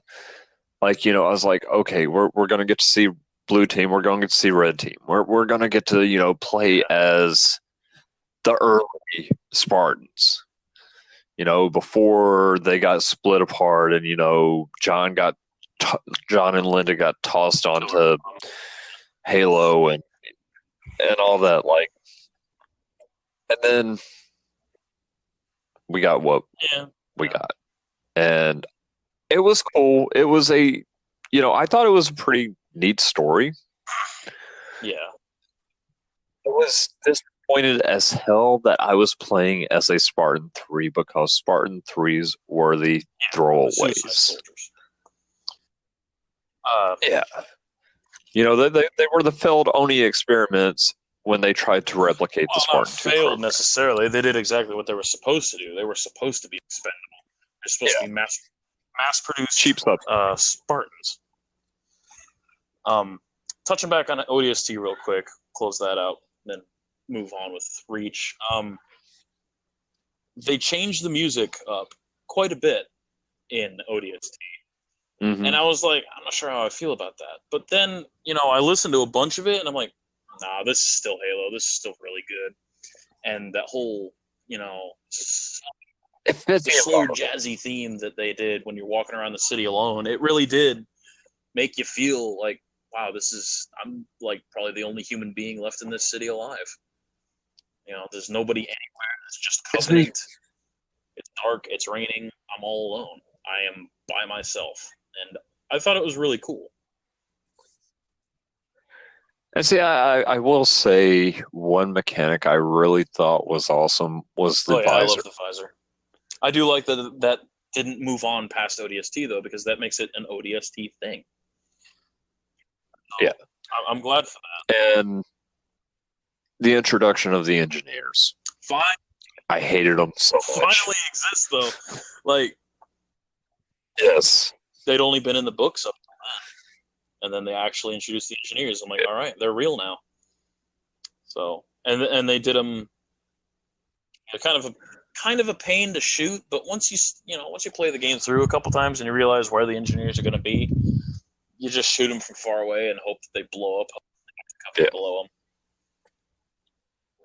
And I felt bad for killing the engineers because they're not really the bad guys. I mean, you don't know that right off. Well, I mean, you knew that if you'd read the books, but you don't in the game get that right away. I do find it funny that there's actually 2 separate achievements for killing none of them and killing all of them. There's even a bit of dialogue towards the end where it gets mentioned. I really liked. That's another thing ODST did is they really upped their game on the facial animation because Halo 3 had some kind of lackluster lip syncing, which was surprising after Halo 2's pretty decent lip syncing, and then ODST back and did better. And I mean, it's improved significantly over the years. Yeah. But I feel like part of it, they probably did more facial capture. Plus, I mean, as far as I know, all the other characters were modeled after voice actors. I know Buck was. And, yeah. Overall, it was good. It was nice to fight Scarabs again a little bit. And then that whole last push on the freeway was awesome. I really liked it. They had some good set pieces in ODST. The music fit everything really good. Their stuff. Yeah, I don't think it wasn't really a bad mission in ODST. I enjoyed all of them for what they were. I mean, they were a decent challenge, really. Especially hunters. Oh my god. I'm just a dude fighting a hunter. Yeah, see, that part was kind of like, I don't know how well a single ODST would fare against a hunter, but we're going to go with it anyways. Yeah. Or hell, brutes when they got pissed off. Jeez. I felt like a regular dude. I didn't feel like nearly as much of a badass as I do as the chief. Yeah, if you got hit by a brood as an ODST, it was pretty much like, okay, where's the nearest health pack? So, yeah. You got any favorite moments at ODST? Mine, I think, was when you started out. You got the tank and you got to roll around, blowing everything up with that. That was a pretty damn cool moment. Honestly, I don't remember a whole lot of ODST. I played the hell out of it, but it's been ages since I played it. That's fair. You really need to catch up on your Halo. Yeah, I've hell, I don't even know if I don't even think I own ODST anymore. Actually, I think I do. I mean, if you've got the Master Chief Collection, it's in there.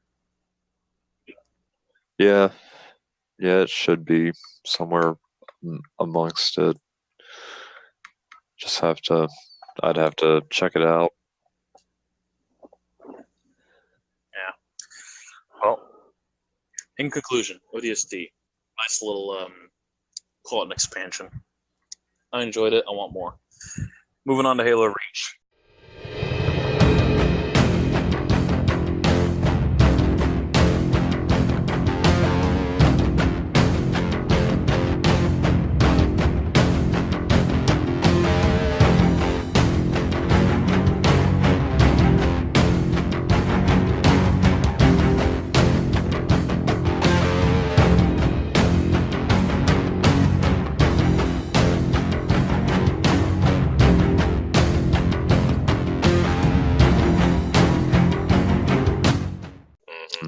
You mentioned the whole we thought we were going to fight as Chief's fellow Spartans or Chief himself.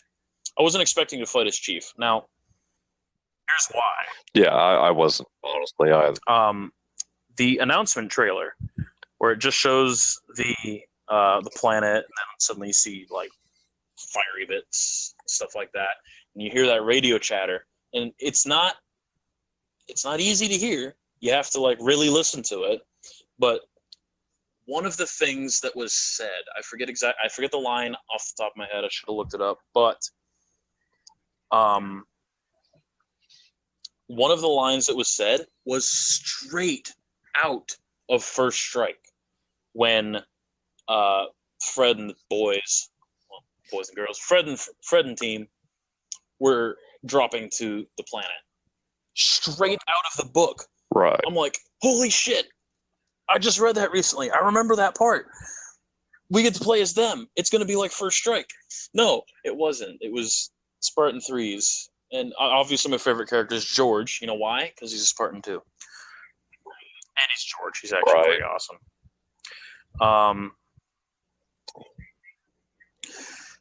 But yeah, so the thing, Halo Reach, I like Halo Reach.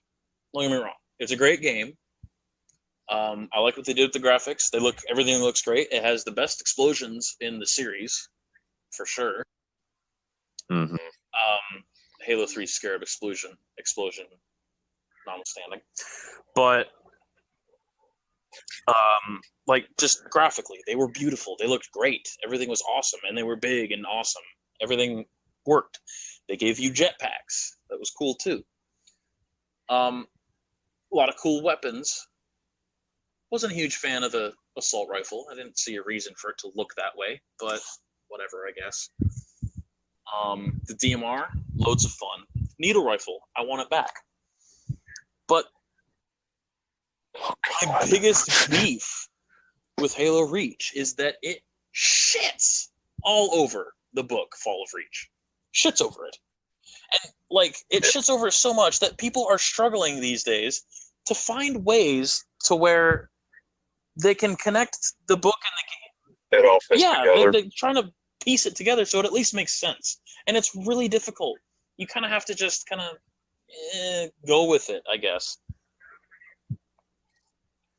And that's what irritates the hell out of me. It's like, this is Bungie's last game. Like, I'd known by then that they were going to be, this is their last Halo. Another company is going to open up to keep going with Halo. They're not taking Halo with them, so I thought it'd be great. and the multiplayer was great. The Forge was amazing. The campaign. Mm-hmm. The physics were crazy as shit. So many crazy things. So, but yeah, the story just shit all over a bunch of lore. Like, at no point in the book was a Pillar of Autumn ever in atmosphere during that battle. That thing was supposed to be in space. And Cortana was already with John. And yeah, that's the thing that annoyed me the most about Reach. But I can't deny that the story, while not the same as the book, was a really good, well-told story. It was cinematic. It was sad. Yeah. Like, you knew going in, like, Reach is going to fall. We already know what happens. But that didn't stop them from making... Like, sure, I more or less liked all the characters. You know, some more than others, obviously. But, yeah, George. Obviously, George and Emil, I think, were my favorites. June, he was all right. He didn't say much, but I did like the random banter and stuff that he spoke on the sniper mission. All the characters really, you kind of felt a connection to them. And it's because you saw their faces, I think. Carter, not so much. Like, I felt like Carter was kind of a more of a throwaway character. He was a little gung-ho, yeah. But, like, you know, Emil's a fucking bad. Like him, you know, he's ready to kick some ass. And, you know, June was, you know, your stoic sniper. You could tell he had done work with Oni, but just by his behavior. And oh shit, what was the name of the female Spartan? I mentioned her earlier being a terrible driver because I tried letting her drive a few times and she just drove off the freaking cliff. I'm like, all right, you're fired. If you're gonna drive, it's not gonna be in my view. Like and like I legit felt bad, like, you know, when Kat died. I was like, damn, right? You know, I didn't like her as much, but damn, she just took one in the face. I mean, it's like, oh my god, you know, and Kat was the first to fall, and you're just like, you could have, I think. I said, like, you know, Kat was the first to fall, and you're just like, oh shit. Well, no, she wasn't the first. George went first. Yeah, you're right. George went first. I still think is the saddest, though, because oh my god, up on the station. He went up there. You guys were badass. You felt like you did a good job. You get your first space fight in Halo. That was badass. I loved it. Oh my god, it was so great. Awesome. Fun fact, I can't fly that thing inverted either. But it's just Halo. It's just Halo. But everything's going right, you know, and then you come into that room with the cannons in it. The elites are firing on the Savannah. It's like, oh shit, Savannah just exploded. God damn, that's not good. Come on, let's keep going. And then you get back to the hangar where you first came in. George gives you the bad news, and he's like, hey, I gotta stay here and remote detonate this. And it's like, dude, this guy's defending his home. He grew up here. And he's sacrificing himself for it. And the worst part is, he thinks it helped us win. He died thinking that this was going to turn the tide and we were going to push back the Covenant. And then no sooner does that ship explode that the entire Covenant fleet shows up. And they got that sad music going. He throws Noble Six out of the ship. And it's like, oh, George, why? Why'd you have to do it, man? Blowing the ship up meant absolutely nothing now. We're fucked. And see, like, you know, I guess for, you know, the fans of the games that never really read into the lore, you know, they probably thought, okay, we're gonna win this fight. Anyone never read the book? Well, they mentioned Reach briefly at the beginning of Halo 1, but they don't touch on much what happened, really. Yeah. It's like really in the beginning of Halo 1, all you hear is like, okay, did we lose them? Wondering if they followed him from Reach. I think And that's about it. yeah, like you never truly get clarification on what Reach was or really who we were running from in the beginning. It's just like You cut out again. Covenant's. Damn it. Might be. Anywho, Yeah. No, like but yeah, that's the thing. Reach had a lot of emotion in it. More emotion, dare I say, more emotion than any of the other Halos. Probably because more characters died. And then, then you get Kat. You don't see June die. You don't know what happens to June. no, Apparently, there's a comic that covers that I haven't read either. So, Yeah. Kat died. Emil goes out like a badass, so I don't feel too bad for him. He died doing what he loved. And then Carter's death, while he was kind of the simplest character, he was the gung ho leader. He cares about his team. He's all military. It's like he was born. But I still felt bad when he died a little. But Yeah. I mean, like, I felt bad for all the characters, really. And yeah, like, George's death was probably the most tragic. And, it's kind of like a multi-part because, like, George was such a gentle really giant. Like, and you see it from the get-go when, like, the team meets Halsey. And, like, all the threes are like, oh, well, who's this bitch? And George is like, hi, Mom. And right then and there, like you don't really know right off the bat that he's a Spartan too. He's a big giant motherfucker, but you can't really tell that he's a Spartan too until like he says mom. And then you're like, oh she shit. looks at him, she's like, huh? And she's like, what have you done with my armor? Right?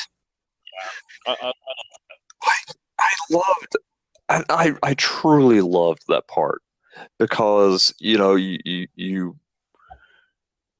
about Halsey from the books. You've read about her. You know that she's the mother to the Spartan Twos. And you kind of have an idea of how she looks through Cortana throughout the games. But seeing her in person, and you're just like, I thought it was awesome. Holy shit, that is Catherine Halsey. And see, like, I went out of my way. Like, when I found out that the game was coming with her journal, ooh, yeah, I picked it up and lickety split, dude. Like, I mean, I was all over this shit. I was like, fucking him the fuck out reading that journal.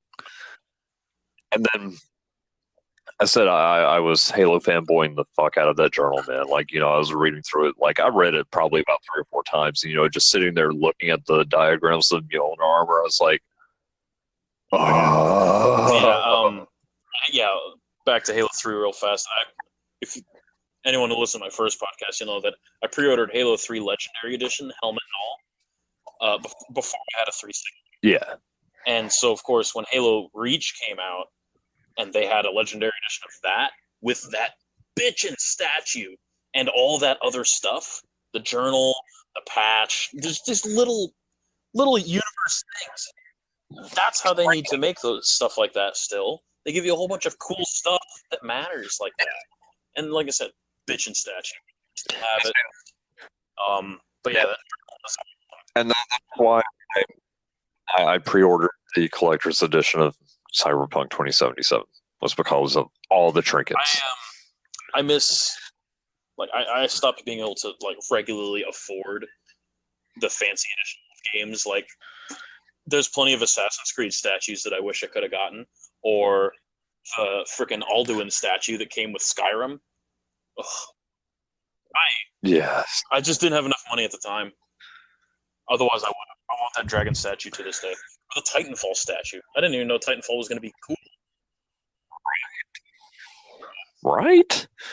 And see, what really, truly made me sad was, like, I had, the Legendary Edition for Reach.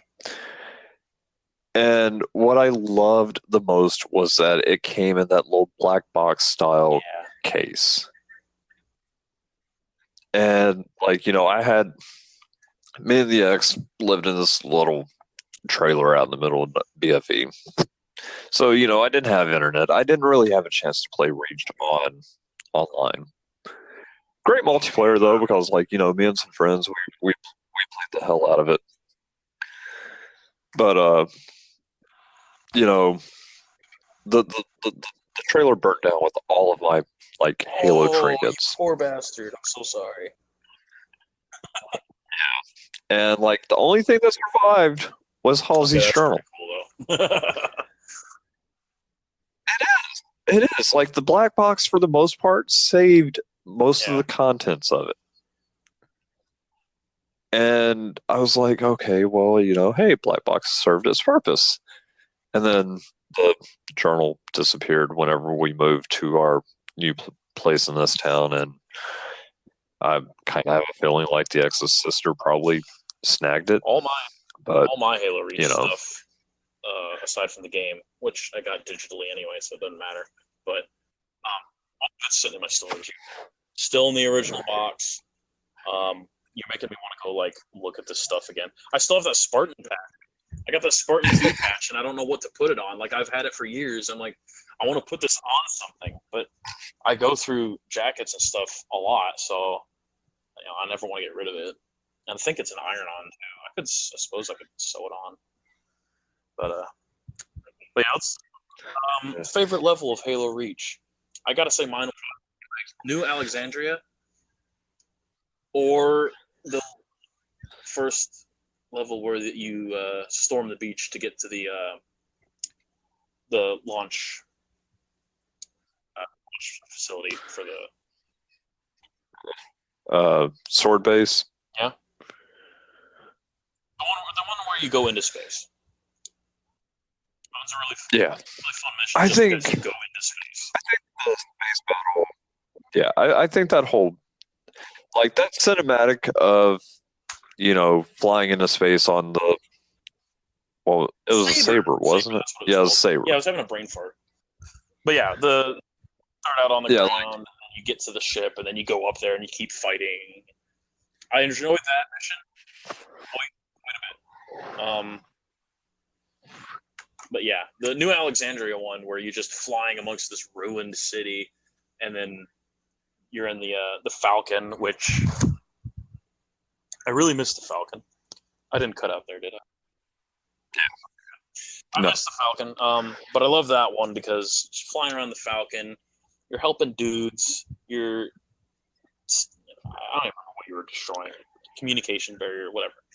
But it's just like it's right after the mission where you go help a bunch of civilians evacuate.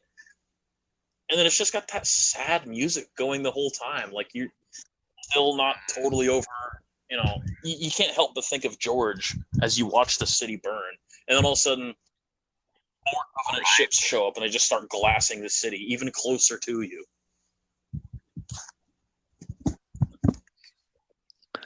See that like I truly loved the game.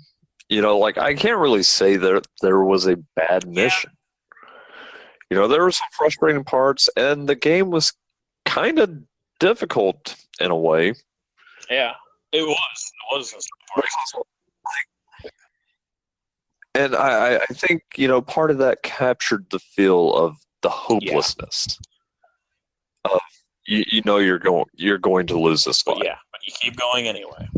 I did enjoy the feeling. Like I knew it was a losing fight, but I mean they still managed to say, "Hey, here's some hope. You're gonna get some hope," and then bam, we're gonna kill you. Or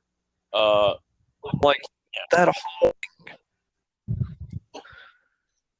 whole damn ending to ODST. It was just like, you come back around and you're just in this barren wasteland, and you're just being surrounded by countless elites, and like you just have to fight, and finally final stand. you go down. Yeah. Yeah, and like helmet gets knocked off, and you're just watching from the perspective of the helmet as Six is just like kicking ass, and Yep. then it's like, I thought it ended gloriously. Um, Halo Reach, on the music wise, it changed the formula a little bit. It didn't use the original Halo theme, but Halo Reach had a great soundtrack. I really enjoyed the music for that one. I it think did. it's up there. Like Halo 3's soundtrack might be one of my favorites, but Halo Reach is a close second, if not a tie. I love Halo Reach's soundtrack. It captured the feel.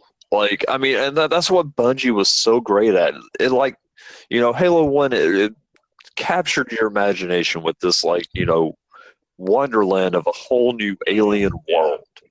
And like, it had that feel of wonderment and excitement. And then, Halo 2, it just kind of the music kind of got a little bleaker because like, you humanity was kind of fighting a losing battle there for a while. And like Halo 2 kind of captured that feel. It captured excitement and wonder. And then Halo 3 just, it was the entire soundtrack heroic. But yeah, Bungie, Marty O'Donnell. He's always been. He knows exactly what kind of music to use for every situation, and the best part about his music is that it is allowed to be louder. Like most games, how many other game soundtracks do you remember as much as Halo? Zone of the that's a Enders. given, yes, but American games. No, you're right. But I think the only other ones that really stand out to me are Assassin's Creed. At least the first few, maybe up to 3, I guess. I don't know. But yeah, Halo's music has always been just perfect. It's always exactly what the scene needs and everything. And yeah,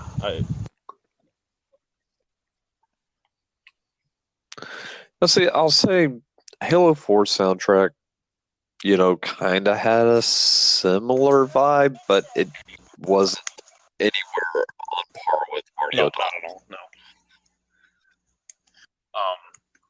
And that's what I miss. I do appreciate though that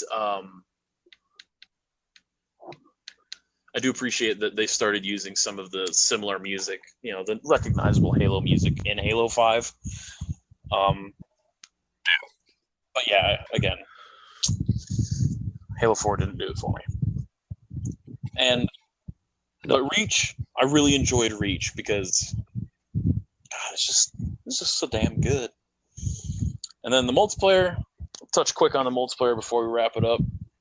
I had a clan for Reach. We got. I mean, we weren't a huge clan. We had like maybe 20 or so, 30 members, something like that. I don't know. We had enough, and we would practice a lot together. Me and a couple others cooperated on building bases for stuff. We're really into it. It was almost a role play type thing. Like we would build a base with actual security. So if we ever had a clan meeting with other clans, which we did, I think a couple times, like they would have basically be in our advantage, not theirs, just in case they tried something. Right. But yeah, we built bases. We did practices. I got so good at flying a Falcon, and then the other guys got really good. Basically, I was hot dropping people into wherever they needed to be on the map. I would fly down, I would swoop down. They'd know exactly when to get off, and to where I didn't have to stop. Like I would slow down just enough for a little bit of accuracy, and then they'd jump off. And we all got really good at that. We had good teamwork at that, and it was just a lot of fun. So much fun, and I miss the Falcon dearly.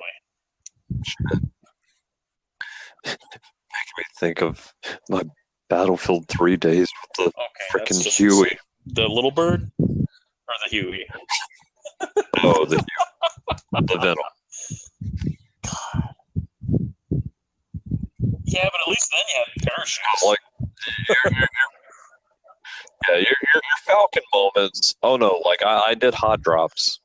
I did hot drops in the like, and then like we'd drop our team, and me and another guy would stay in the helo and just circle the area, and it'd just be like a freaking gunship. Yeah, that's what we would sometimes do. I'd either drop people in or I'd drop one guy in. Hell, capture the flag games with the Falcon were stupid fun. We had some pretty good runs either on a mongoose, a warthog. Like a friend of mine, Sparl, he doesn't get on much anymore, but he was our clan leader. I created the idea. He led it because he'd actually led a clan before, and I had a total brain fart and I forgot where I was going. Oh yeah, he and I would often take some kind of vehicle, book it over to the enemy base, grab the flag, and get out of there before anyone knew what was happening. We got so efficient at it. Halo Reach I had a lot of efficiency in Halo Reach. I think that was the peak of my Halo gaming career, so to speak. And then after Reach, it just kind of moved on. I didn't play Halo 4 nearly as much. Halo 5 even less. I'd started playing Battlefield by then, so. That's about where it hit for me. Like Halo 4, I played the hell out of Halo 4. I didn't really play a whole lot of online. But I mean, like, maybe by that time, like, I had met my Battlefield buddies. And, like, we crossed over to Halo 4, and we had a lot of good times. There was a lot of shenanigans, a lot of, silliness and stuff. Yeah. I mean, it was... Oh, you know what else? The other thing, one of my favorite things from Halo Reach's multiplayer was the Elites versus Spartans mode. I forget what it was called, where basically one side had to defend some stuff and the other team had to attack. I miss that game mode so much. And the one on the map with the spire, glorious. I miss that game type a lot. And I really wish that we'd get something more like that again. I really hope Halo Infinite goes back to the roots and more than just art style. Oh, it'd be so great. Oh. All right. Any closing statements on Halo Reach for you? Fun game. Sucks that it kind of disregarded the lore, but I mean, beautifully told story in classic Bungie fashion. Yeah, I'd say that's the peak of their storytelling. Yeah. I mean, by far the greatest Halo story that we had up to that point. And, I mean, kind of paved the way for, the storytelling of 4 and 5 in a way. 4 was grittier than 5 by far, but, we'll get into that in the next. Yeah, I enjoyed Reach a lot. The story was presented well, and the story was good. Again, like same. I just wish it followed the book at least a little bit. Like they could have easily just written it in. Like even the dates aren't correct. I think. I don't think the dates entirely line up, but hey, what do I know? So, I think that's probably going to conclude it for what apparently ended up being part 1 of Halo Talk. So, we'll get to work on this one, and we will come back another time. I haven't fully decided when things are gonna. I don't have a schedule yet, but I'll bring you back for the next one, and we'll continue talking about Halo 4, Halo 5, a little bit of talk on Halo Infinite, and we'll see and where things might go from there. Absolutely. Ryan, thanks for coming on, and we will see Anytime. everyone next time.